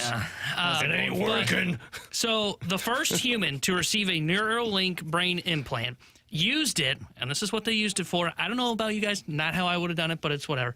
Used it to stay up all night and play Civilization 6, a video game. And the person said, quote, it was awesome. So they used an AI-generated brain to play video games all night? Honestly, good job by them.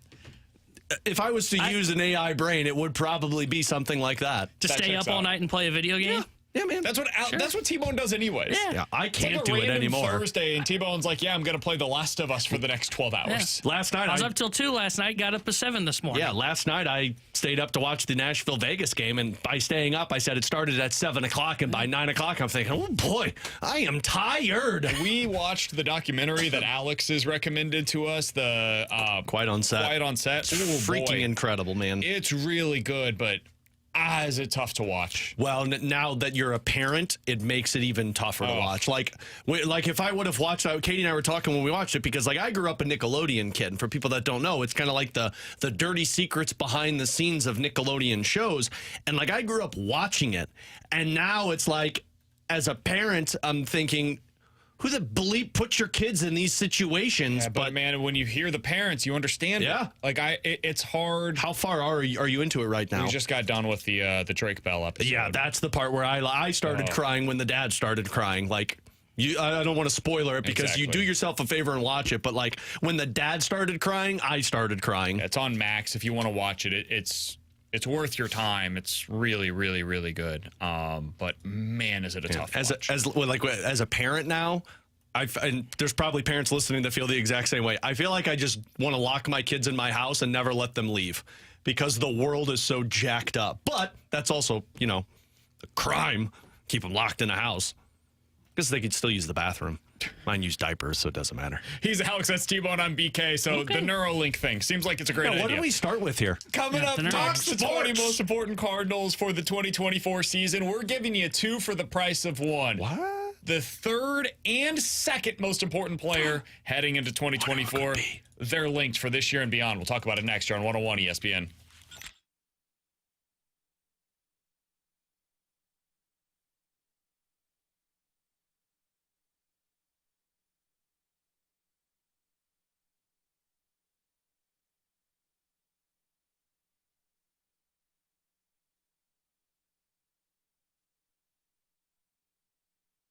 Somebody just texted Alex a little bit ago saying, hey, do you guys have a place that can help me out with my lawn? And Alex said, sure do. Absolutely. I've got a guy. Green Envy is that guy or gal for you. They've been in business in St. Louis for more than a decade. They're going to be able to help you out. They're helping Alex and me out with our lawns as well. Alex, I just don't have the time anymore, honestly. Became a parent last year. Suddenly, that free time that I had to spend on my lawn, it wasn't so free any longer. Green Envy will take care of you. They're going to give you that green, luscious lawn that you've been waiting for. Because of the work that Green Envy has done, I make it like a day to go out in my backyard and cut the grass and tend to the lawn because it looks so good. And that's what Green Envy provides, the opportunity to sit back and say, man, I got a good looking lawn. They take care of the weeds. They take care of the crabgrass, which is a huge problem at this time of the year. And everything that they're doing are licensed professionals by the Missouri Department of Agriculture. So you know your lawn is in good hands with Green Envy. Give them a call today. You can call them at 636-757-1600. They're open 12 hours a day, Monday through Friday, and on Saturday from 9 to 1. Tell them BK and Ferrario sent you and be the envy of your neighborhood with Green Envy. 636-757-1600.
The 20 most important Cardinals for the 2024 season. Number 3, Paul Goldschmidt. That ball hammered deep center. At the track, at the wall. That ball is high off the batter's eye. A mammoth home run for Goldschmidt. Number 2, Nolan Arenado. Driven towards center. Myers on his horse. Still going, still going. It's an opposite field homer for Arenado. He got ahead in the count, and he golfs one out to right center, and the Cardinals break through in the 6th. It's 1-0. Yeah, we put them together. Goldy and Arenado are number 2 and number 3 on our countdown of the 20 most important Cardinals for the 2024 season. Alex, I think this is pretty obvious why they're connected. It's because this is the current era of Cardinals baseball that we're in. When you look back on the Nolan Arenado era, I think it's going to be defined by what happens in 2024, really. Because Goldy, if this does not go well this season, I think he's gone. I think this will be the last season that he's here in St. Louis. And in fact, if it goes poorly prior to the deadline, you can make a pretty strong case that he will be gone before the end of the season as a potential trade chip. That was Jim Bowden's bold prediction for the Cardinals this year, is that they will trade Paul Goldschmidt to the Houston Astros at the deadline. I am not projecting that, but that's what's at stake, man. What's at stake for the Cardinals and these 2 players specifically in 2024 is, hey, man, if you guys don't get this thing going, if you don't get this corrected, Nolan, we've got the veteran leadership that you were looking for. We've taken that off of your plate.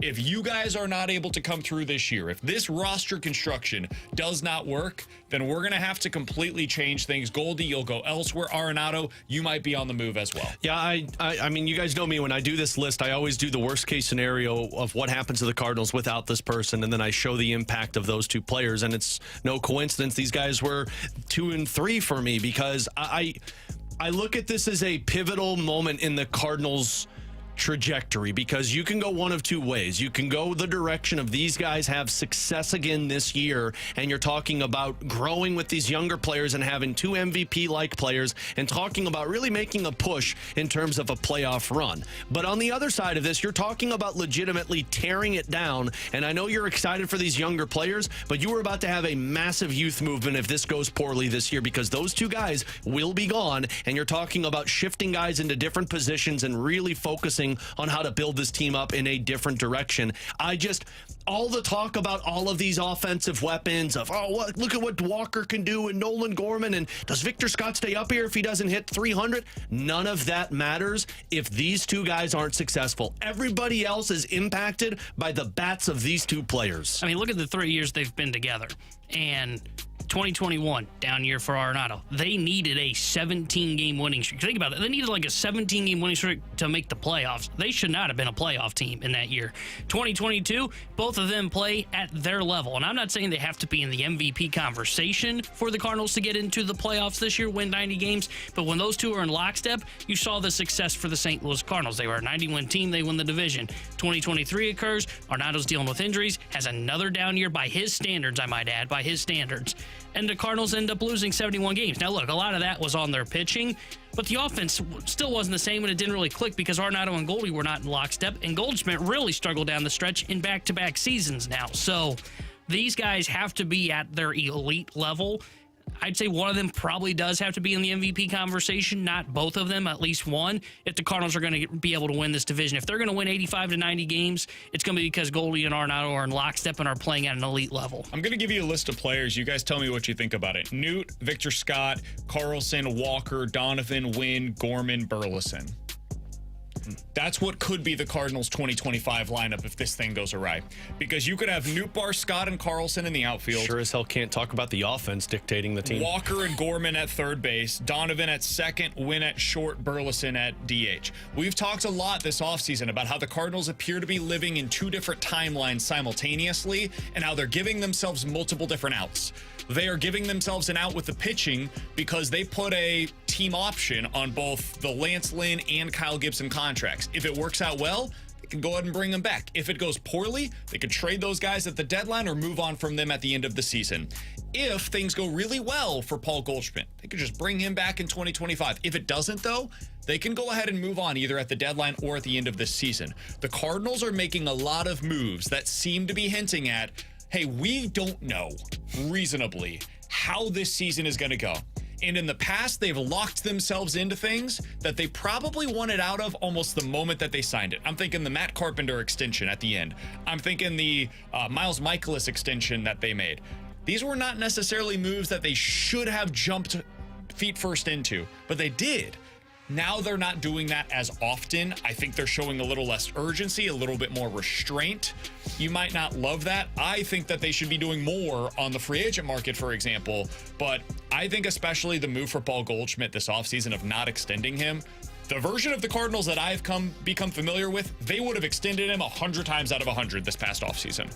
Them not doing so this offseason, I think, is telling of how they're viewing the 2024 season. I don't know about you, Alex.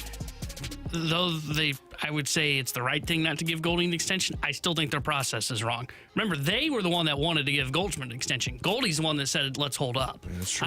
No, it was both sides. Both sides said no. But I think originally they came to him. I think they wanted to sign Goldy. He's a legacy player. Cardinals got turned down, and they were like, we mutually said, let's see how this works. I don't know that I believe that, actually. I don't know that I buy that. I do. I think they deserve some credit for not having the extension done. I think they would have given it to him if Goldy wanted it. Here's the hard part for me, and this is the concern that I have because the Cardinals don't do this. If you trade those two players away, you have to veer in the direction of really fixing your pitching. Correct. And now you've got $60 million that's available. And the only way that you're going to fix your pitching, if you're the Cardinals, is drafting and developing, because I don't see them spending those $60 million on pitchers in the free agent market. Max I see them. Fried's available next year. I just don't see him willing to pay the amount of money that pitchers want because they'll be like, oh, pitchers break, and we've got a lot of guys in our system. The other thing, though, is you're trading Goldy and Arenado, you probably get pitching in return. Like, I'm not telling you that. But then you got to hope that they develop them properly. 100%. And I don't trust them there either. Like, I just don't trust the Cardinals to go the other direction of, well, we're not going to go offense and sign or trade for these guys. So, we'll just hope our prospects are good. I do find it to be, the out that they've given themselves with these young players. It's the first time I've been able to say that in my time covering this team. And that goes, back more basically a decade now between when I worked in Columbia and here in St. Louis. This is different. This is a different way that the Cardinals are building than it has been in the past. They've never had this kind of young core group of position players. They've had the young pitching. That's what they used to build around. Now they're kind of flipping the build and they're trying to go young position players, and we'll figure out the pitching later on. They haven't been able to figure out the pitching later on because their prospects have failed and they're not willing to spend either the prospect capital or the money to go get the pitching that they're craving. I do wonder if that changes if they end up having to make this change with Goldy and Arenado. That's what's at stake, though, man. The entire current formula, the model that they have utilized for 20 years here in St. Louis, that is what is currently at stake based on what this team accomplishes in 2024. So, yeah, at number 2 and number 3 on our list of the 20 most important Cardinals for this season, it's Arenado and Goldy. If we were doing this, the most important Cardinals for the future of the Cardinals, those guys are 1 and 2 for me. That's where I'm at with their importance this season. I would still have them at 2 and 3 because Sonny Gray, to me, is the... Whoa!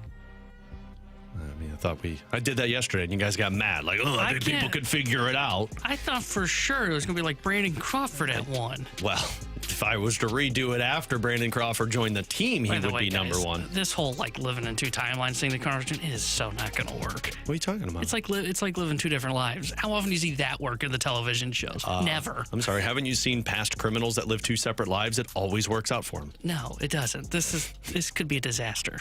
Could be. I'm sure it'll be fine. Coming up next. There he is. I knew Mo was going to join our show at some point. Earlier today, we talked to Jim Riggleman about the possibility of Victor Scott being a leadoff hitter. He said, I don't know why you would have this guy on your team if he's not a leadoff hitter. We'll talk about that, whether or not that's the right move for the Cardinals early on. Certainly somebody on this radio station believes it is. We'll tell you who that is next here on 101 ESPN.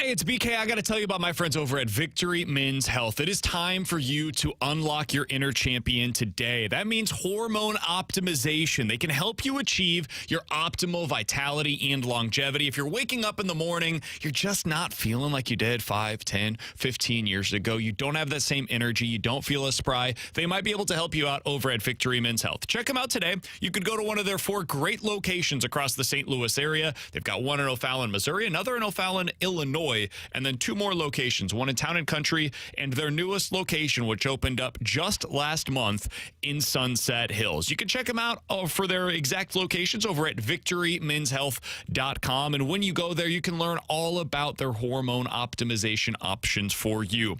It's not a one-size-fits-all kind of a thing. All clinics should have multiple treatments that are options for you. They can tell you all about them, whether you go into their clinic or you read about it at victorymenshealth.com. So check them out today, Victory Men's Health and victorymenshealth.com.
If I were the Cardinals, and I know this sounds crazy, I would say, Victor, you're my leadoff hitter, and you have a green light. He can be for the Cardinals, what Ellie De La Cruz was when he came up for the Reds last year. He can change your entire offense because of his speed.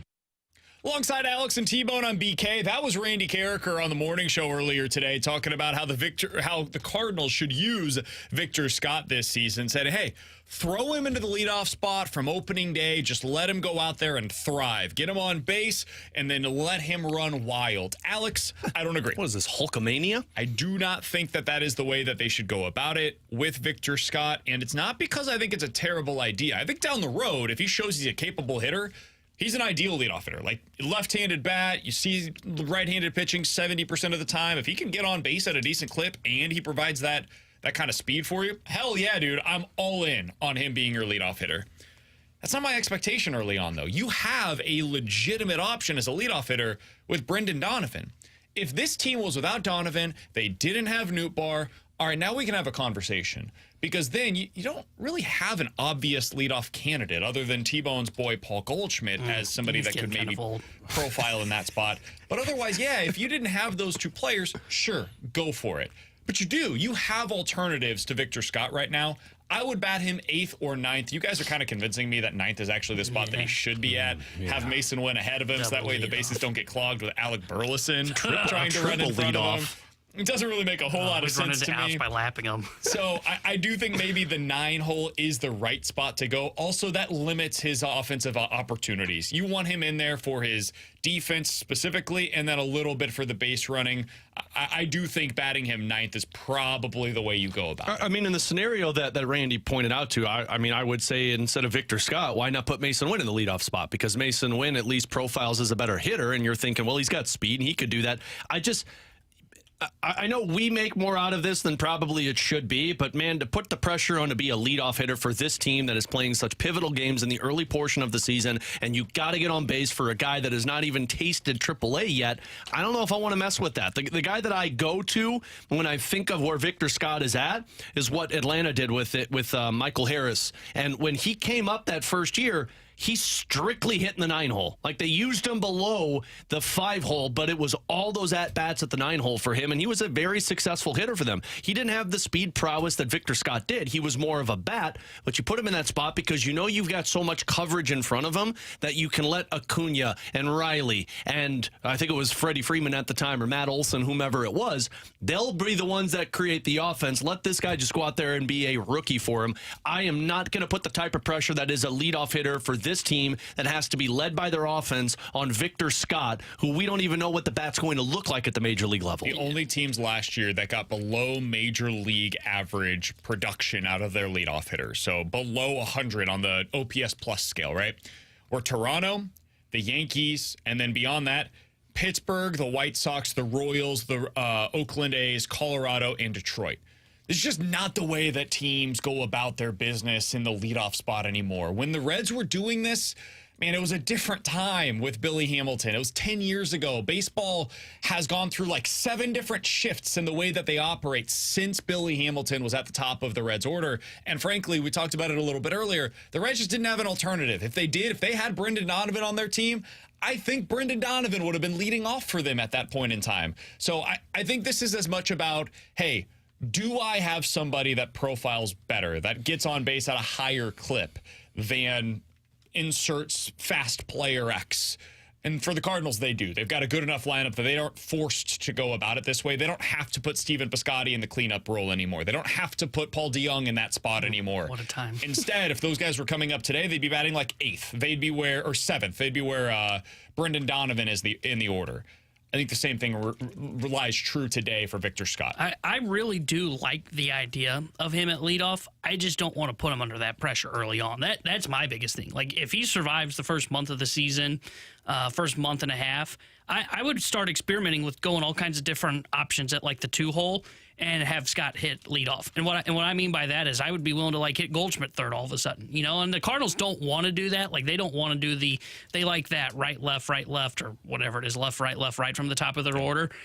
I'm more of like, just give me my best players in the top of the order. I don't care their handedness. If they can hit right and left-handed pitching, this is how I want them in my order. And the reason I would say that I'm open to the idea as the season goes along is, man, if I see he is causing havoc on the base paths, I want that to start games. I mean, we had Jim Riggleman on about an hour and a half ago, and he told us, like, hey, he may not have been getting on base a lot, but, man, when he did start the first inning, it was havoc. And I want that. I want to cause havoc for the opposing team. You're not going to get that in the first inning more than likely if you sit in the 9 spot. And, look, if it ends up working out in the double leadoff and Donovan is just doing a great job getting on and Goldy and all that, like, I won't change the dynamic of the lineup just because I say, ooh, look, speed. I will stick with him in the 9 spot, but I just don't want to put him up there right now. I am very intrigued by the idea of him being a leadoff hitter, whether his on base is there or not. Because Billy Hamilton, 295 on base percentage in a 4-year span, he still was stealing like 60 bases. I felt like we did this with Harrison Bader, too, where it was like, Bader, he's your new leadoff hitter because of the speed, and he can hit, and he can do everything, and it didn't. Bader wasn't a base stealer, though. People tried to make him into a base stealer when he wasn't. Yeah, but the speed was there, and they're like, oh, he's going to be a base stealer for us. The difference, though, is Bader in the minor leagues was stealing like 20 bags a year. This guy was stealing 100. So, like, the speed is real with Victor Scott in a way that it has never been for any other Cardinals prospects that I can remember other than Mag Sierra, and even then it was probably overstated. But what I mean by that is, like, the pressure was on Bader because you had the speed, and you're like, well, you can hit, you'll be our leadoff hitter. You're doing the same thing with Victor Scott, not on the hitting, but on the base stealing aspect of it. And I agree. By the end of the season, I hope you're at that spot. But I'm not going to put a guy this young, this inexperienced at the major league level and say, you're our leadoff hitter this season. Yeah, I'm with you, and that's why I wouldn't do this.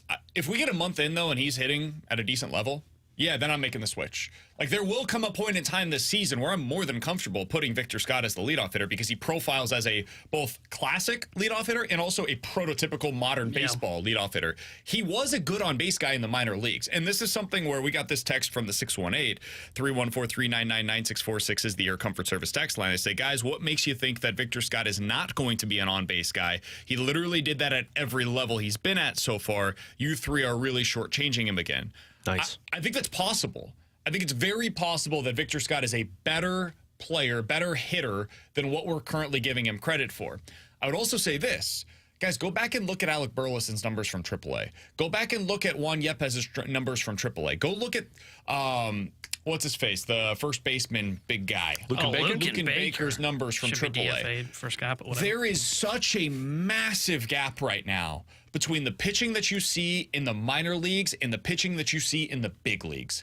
Alec Burleson, I talked to him about it at winter warm-up, and I asked him, I said, you know, when you got to the big leagues last year, I would imagine you thought you were immediately going to have a ton of success. And then he talked at the end of the season about how he was just so difficult to work with for the hitting coaches because he was stubborn. He believed what he was doing would eventually work. And he knew, I've got to make changes now. After he got hurt, he was like, I got to make the adjustments that are necessary. And so I said, what changed? Why did you get to that place? And he said, I realized the pitching is just different here. So I asked him, is there anything that you can do to simulate that? Like, is there a way to better prepare for major league pitching while you're in the minors? He said, there's not. You just have to experience it and make adjustments on the fly. And that's why I'm not totally there yet with Victor Scott. I want to see what it looks like, man. And spring training is different than doing it every single day when you're going up against the type of pitching that the Cardinals are seeing, especially early in the season. I think we've overstated the schedule in terms of the difficulty of it overall, but the Padres have really good pitching that you're going to see. You're going to see Darvish and Musgrove. You're going to see good pitching from Philly. You're going to see good pitching from Miami. Sounds like you're going to see pretty good pitching now from Arizona when you see them as well. This first month is not particularly easy when it comes to the starting pitching that you'll be going up against. So instead, I would like to see him start out at the bottom of the order. We can make the adjustment if he shows he's capable. Yeah, I think that gap that you're talking about, like, I understand what the numbers say. You can't go by that once he gets to the big leagues. Like, you can't simulate Tyler Glasnow. You know, like, nobody's going to be Tyler Glasnow down in the minor leagues. Like, that's just not going to happen. So I think he can be a decent on-base guy, but I'm not going to project him to have the on-base that he had in the minor leagues. There's a contract that was just signed in Major League Baseball. What a bad deal. I don't totally understand it. Will Smith, the Dodgers catcher, has signed a new contract with the Dodgers, and it is a contract worth $140 million over the next 10 years. Will Smith is making $8 million this year in arbitration, and he has 1 year remaining in arbitration. What am I missing? Why did Will Smith sign this deal? Why did you give a catcher a 10-year deal? That's my question. Oh, for the CBT. Yeah, still, it's a catcher. He's making $14 million a year. Like, that's nothing. Man, the dude hits way above $14 million a year. This is Will Smith stupid should by not Will have signed Smith. this contract. Hey, man, he wants to be on a winner. I mean, I don't blame him. I wouldn't have done the deal if I'm the Dodgers, to be frank with you. Yeah, I would never pay a catcher a big contract. If I told you he got a 6-year, $140 million deal, you're not doing that? No. Will Smith? Really? No, it's a catcher. Oh, you're crazy. It's a catcher who's like always in the top 3 among catchers in Major League Baseball I know, and OPS. But you see how quickly it goes for a catcher, right? Like, a catcher can take a foul ball off his mask and never be the same. It happened to Joe Mauer. He can hit. Yeah, boy, he can't hit if he has a concussion, and it may carry over. Like, they protect catchers from concussions today. So when the deal came down for, who was the most recent rookie that just signed a big contract? The kid in, I forget his name, but the in Royals Milwaukee. guy, Bobby Witt. Oh, yeah, That's who I'm thinking of, Bobby Witt. I saw everybody had the conversation. It's like, oh, who's the next guy to get the contract? Everybody's like, Rutschman and these catchers. I'm like, what the hell are you talking about? I would never pay a catcher a big contract. Shooting down the idea because they can get hurt so easily. And for the Dodgers, it's a lot tougher to DH Will Smith a lot later in his career. Why? Checks notes. They have Ohtani. Like, that's a bad deal for the LA Dodgers. Ohtani's going to be an outfielder. That's a terrible idea too. Wilson Contreras signed a deal worth $19 million per season here in St. Louis over the next 5 years. They regretted that right away. He was 2 years older when he signed that deal than Will Smith is right now signing his deal. Would you sign Will Smith for a deal worth $5 million more per season than Wilson Contreras? Because that's essentially what that is. Yes. My answer is not only yes, it is a where can I sign the dotted line immediately before he changes his mind? It's mostly like, Yes. are you serious? Really? Because All he's right. not only good offensively, he's also a net positive behind the plate. I'm with you, T-Bone. It's possible that goes away. 3 years from now, he's probably not behind the plate any longer. Should I bring up how his OPS has continued to go down the last 3 years or no? Sure. Okay. His OPS went from a 25% above league average to last year being 15% above league average. I'll take that. You know what I call that? When I look and I see just numbers ticking down, we call that the back end of the slope. Yeah, sure. I'll take back end of the slope at 115 OPS plus than 15 OPS plus. Never pay a catcher. You just don't like signing young, good players. He's not even young. He's like 30. Yeah, younger. He's 29. Coming up sorry. next, Younger. Chris Kerber, voice of the Blues here on 101 ESPN.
You may not know exactly what they're doing, or it's something you don't understand. Well, you know what? That doesn't happen when you call Classic Air Care for your HVAC needs. That's right. They come in, they tell you what they're going to do, and how about this one? Like, here's a review from Jim E. Absolutely the best tech that Classic Air Care has. I won't let any other tech in my house. He knows what he's doing and is completely trustworthy. He told me what he was going to do and why. It's great to know that he is on top of it, and that comes from Jim. So, listen, the reviews that you can see for yourself are over there at ClassicAirCare.com. They've got a Google rating of 4.8, and the reason is their service technicians are the absolute best. So Classic Air Care has been making people comfortable since 1926. They're going to answer all your questions. You're going to know exactly what's needed, exactly why, and exactly what the repair is going to do. And that's why you're not just comfortable in your home. You're comfortable with the work that's done. They stand behind their work. They've been making people comfortable since 1926. St. Louis's number one choice for HVAC, ClassicAirCare.com.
Terra Hendricks and Relay Sports Center update brought to you by Saliga Heating and Cooling. Blues back in action tomorrow night as they take on the Calgary Flames. We will have pregame coverage starting at 6 o'clock with Alex Ferrario and Joey Vitale. Then Joey will join Chris Kerber for Puck Drop at 7. And the voice of the Blues, Chris Kerber, will join us next year on BK and Ferrario. Cardinals opening day tomorrow. 3:10 will be first pitch as they take on the LA Dodgers in LA. Miles Michaelis gets the start for St. Louis. Tyler Glasnow will get the start for the LA Dodgers. The Sports Update is brought to you by Saliga Heating and Cooling, an independent American Standard heating and air conditioning dealer.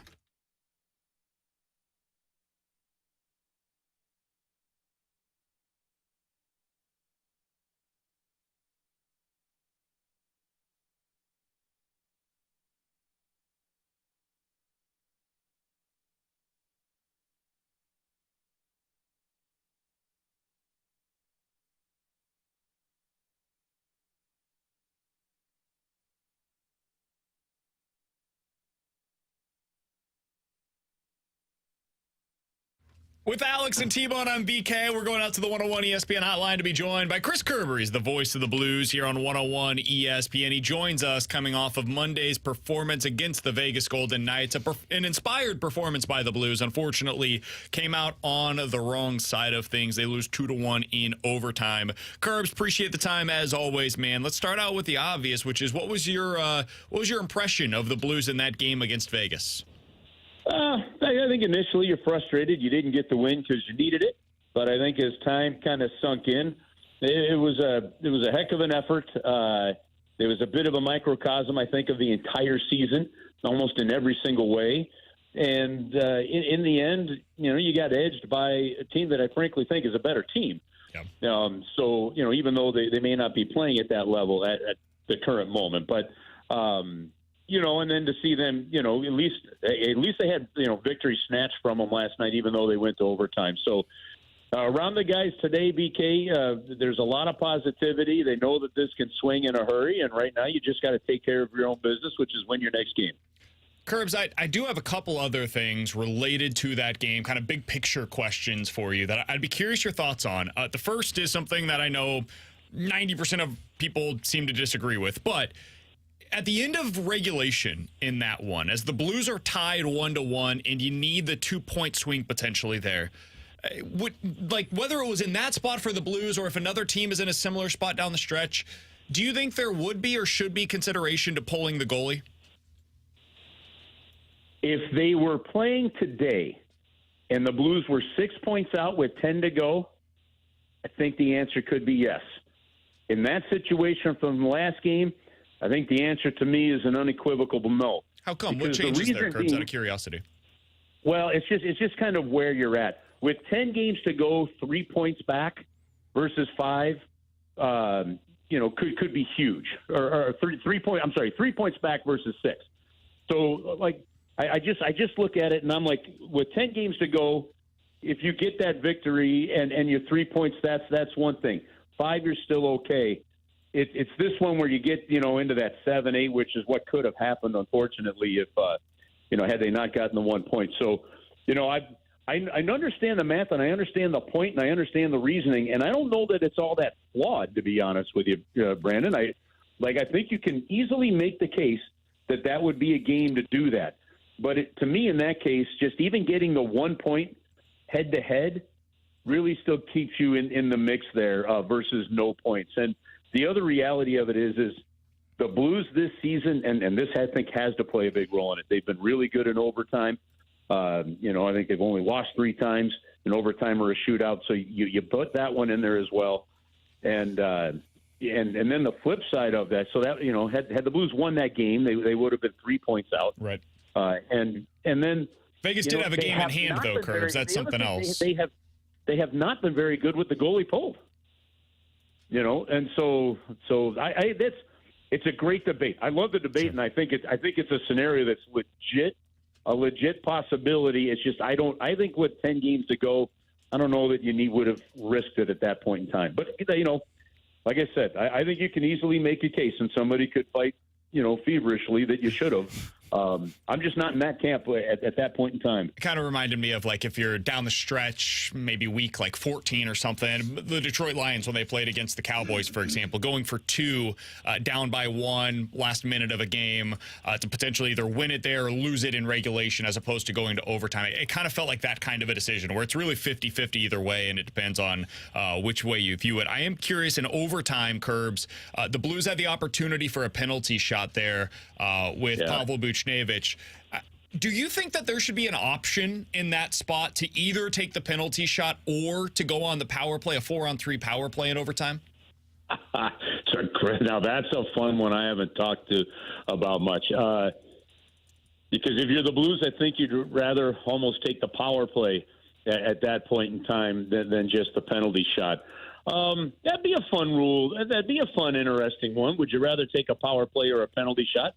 And how many guys would take it? Here's the thing. Most power plays are 20% or less, right? And most penalty shots are around 30%. Your typical odds are 30% goal, 70% save. So once you start playing the odds, the waters get murky. But the one thing I thought of is, much like soccer, much like we saw, say, with City SC Saturday night, right, where a penalty kick was earned, and the team is able to pick who takes it, right? In hockey, whoever is penalized is the one that has to take it. So, I don't know. I think I'd almost rather see the team be able to pick who takes the penalty shot before they start choosing a power play. Yeah, that was a fun conversation that came away from that game. So, Curbs, I saw the good news that Sonny, although he wasn't skating, he wasn't on crutches or anything today at practice. The one thing I find interesting for Bannister now is depending on the length of this injury for Oscar Sundqvist, you get a longer look at Zach Dean being in the lineup, specifically in a center fourth line role, which seems to be where a lot of people are expecting him to play. Well, I got to be honest with you. If all Zach Dean is a center for your fourth line, then that trade ended up not being a very good one for you. He's got to be better. He's got to be more than that. Now that's where you're going to start earning it up. So I think it's going to be a good opportunity. Guys, I don't expect good news on Oscar Sundqvist. That injury looked really tough. The way he couldn't get up on it. If he could have gotten up on his knee or his leg at that point in time, he would have done it. So I'm anticipating news that is not good on that front, and I think it's going to be an opportunity for Zach Dean to play his natural position and get some regular shifts in games that count. Hey, listen, as unfortunate it is for Oscar, although I'm really glad he ended up signing that 2-year contract extension when he did, as unfortunate as the injury is for Oscar, it's another opportunity. And now it's up to Zach Dean whether he's able to take it or not. And I'm going to love watching whether or not this happens. And look, you can get a good feel over 7-10 games. That learning experience can be extremely valuable and motivating for Zach as he heads into an off season. So, of course, he could still go down if Springfield makes the playoffs too. On top of that, but I think it's going to be a great opportunity and another one for just another young guy to move forward. Kerbs, final question that I've got for you, and we're talking to Chris Kerber, the voice of the Blues here on 101 ESPN. You'll hear him on the call tomorrow night, Blues versus Flames, a game you'll hear right here on your home of the Blues, 101 ESPN. I wanted to ask you about Brandon Saad. He's somebody that we really don't talk a whole lot about because he's just been exactly what the Blues signed him to be, 24, 19, and 23 goals over the past 3 years since signing here in St. Louis. Is he the most, exactly bang for your buck signing that you can remember recently? It's a quiet 20 every year, isn't it? Right. I think like everybody else on this year's team, there's really room for a lot more consistent improvement. From him, and I would lump Brandon in there, but all of a sudden you look up and it's 23 goals, and I went back and I looked at a lot of his goals, and he's got a good number of game-winning goals, which that's a bit of a bogus stat, to be honest with you. You score a goal to make it 3-0.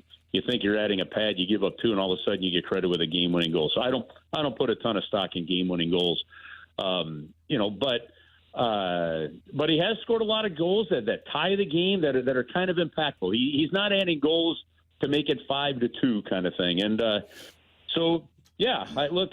think there's more consistency. I think from a veteran standpoint, like several other players, there's probably more. But in the end, you sign him to be right around that 20 to 25 goal scorer, and that's what he's delivered, and I think you've got to be pretty happy with that. Kerb's final one for me, and I was watching that Predators Golden Knights game last night, and just watching what the Predators have done, it's 18 straight games with the point is incredible. When you look at the Central Division moving forward, specifically with teams like Nashville and Minnesota, does it feel like the Blues are falling behind a little bit in terms of what the trajectory was looking like? No, I don't think so.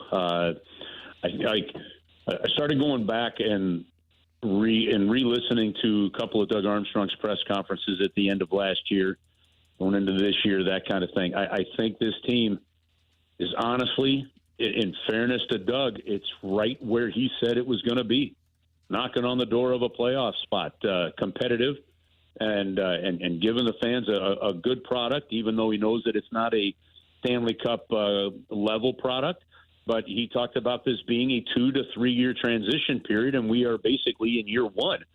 So what I do think, to your point, Alex, is that this Central Division is going to get nasty, and it's been nasty. And if the Blues manage to squeak in, or Minnesota managed to squeak in, you'd have yet another year of 5 teams. I think since the playoff format started, 5 Central Division teams, it's only been twice that you have not had 5 Central Division teams in the playoffs. So with what Chicago could be doing, I don't know what in the hell Arizona's going to do or whatever. I don't think you can bank on them doing anything. But the other teams and the way they are and the young talent that's stacked, this is going to be an absolutely brutal division year in, year out. And I think and the playoffs start on day one every year with this Central Division. So I wouldn't say they're getting passed by. I think they're in a transition period that they were very upfront about and are still in it. And it's going to take you a while to get through it. Real quick as a follow-up there, Kerbs, do you think the Blues could do in an offseason what Nashville did this past offseason? Well, sure. I mean, look what the Blues did. Look what the Blues did in 17-18 when they missed the playoffs by 1 point, right? They made some pretty big changes. You signed Tyler Bozak. You re-signed David Perron. You traded for Ryan O'Reilly. I mean, yeah, so in a couple of quick moves, you can change the look at things real quick. Now, keep it, guys, if you go back and you look at, like, maybe next week or maybe one of the summer hits we do, this is maybe for a longer segment. Find me an example of an actual tear-down rebuild that you could say fully worked, right? Where, most of the players you're picking are the ones winning the cup with you. It's actually a mix of the picks and all that stuff that gets you there. And so, yeah, I think the Blues can make some moves, but I also think the ones that are successful, the ones that have a plan, stick to the plan, and then know when to make the move at the right point. For example, the Columbus Blue Jackets, they've never known when to make the move at the right point. Aaron Porchline had a fantastic article on The Athletic about it, by the way. And then, for the St. Louis Blues, Doug Armstrong made the right move at the right point and led to a Stanley Cup. So some patience and some shrewdness, I think, is going to be key. He's Chris Kerber, voice of the Blues. Always appreciate him joining us on Wednesdays throughout the NHL season. Kerbs, enjoy the game tomorrow night. We'll talk with you again next week. Sounds good. Hey, Alex, have you gotten to know your neighbors any better yet? My neighbors? Yeah, because, listen, here's a benefit real quick. I'm throwing down some fantastic fantastic burnt ends from OBQ's, having a great afternoon, and it just got better. My neighbor's grandkids are over, and they love my dog, and they keep knocking on the door to say, can we walk your dog? I'm like, yep. So just giving you another reason why it's good to get to know your neighbors there, Alex. I got 2 kids at home. I don't even leave my house these days, Curbs. It's just standing inside and staring outside the window. Get out of here, Find some Curbs. neighbors that'll want to walk your kids. That would be phenomenal. Hey, if your neighbors want to come walk my kids, let me know. Our best friends are our neighbors, so that worked out pretty well There for you us. go. Curbs, appreciate you, man. We'll talk with you soon. Get them going. Yeah, all right, it's Chris guys. Kerber, See voice ya. of the Blues. You're on 101 ESPN. To answer his question, it's the Blackhawks. We don't want to admit it, but that's the team that had a rebuild that worked. Did it?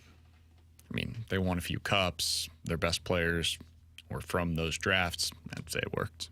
How long did it take to get there, though? 3 years. No, I'd sign up for that. All right, let's blow it up. I mean, that's like not the norm, but that's if you want 3 years look, where they drafted first overall. correct. Like Yeah, it was but a you know, it's still true flying in that teardown. arena. Oh, I get it, but you want to. That was at the time where you were the worst team. You got the best pick. There wasn't a lottery, if I'm not mistaken. Yeah, so that would be the one. All right, I think I want to go that path. If only the lottery was like that still. The rewind next.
Alongside Alex and T-Bone, I'm BK. Hey, 101 ESPN is broadcasting live from Budweiser Brewhouse inside Ballpark Village next Thursday for opening day. Home opener is just about a week away. We'll be set up just steps away from Busch Stadium, the opening drive, BK and Ferrario, and the Fast Lane. We'll all be coming to you live next Thursday from Ballpark Village. The opening day broadcast will be presented to you by Holiday World, Splash and Safari, and by Budweiser. If you missed anything from today's show, be sure to check it out on the podcast page, 101ESPN.com, and the free 101 ESPN app is where you go to find it. It's all presented by Dobbs Tire and Auto Centers. Alex will finish the show where we started it today. Jordan Montgomery signed yesterday with the Arizona Diamondbacks. It's essentially a one-year, $25 million deal. Is this going to be the one that got away for the Cardinals, in your opinion? Yeah, I think there's going to be about 4 or 5 deals this season that you're going to be looking at as a Cardinals fan saying, man, the Cardinals messed up. But I don't think there's any bigger than Jordan Montgomery because I know some people view him as a 3. I think on this team, he's a legit number 2. He's better than anything else you have. And you don't have a 1-2 punch this season, despite where, I know Miles Michaelis is seeing a lot of the doubts right now and taking that Jordan mindset. I appreciate it. I want him to have that mindset, but I just don't buy into it where Jordan Montgomery is going to go to Arizona and look like a beast. For our full thoughts on that, you can check out the podcast page from the Open today at 101ESPN.com and the free 101 ESPN app. We'll talk to you guys tomorrow for opening day in Major League Baseball here on BK and Ferrario.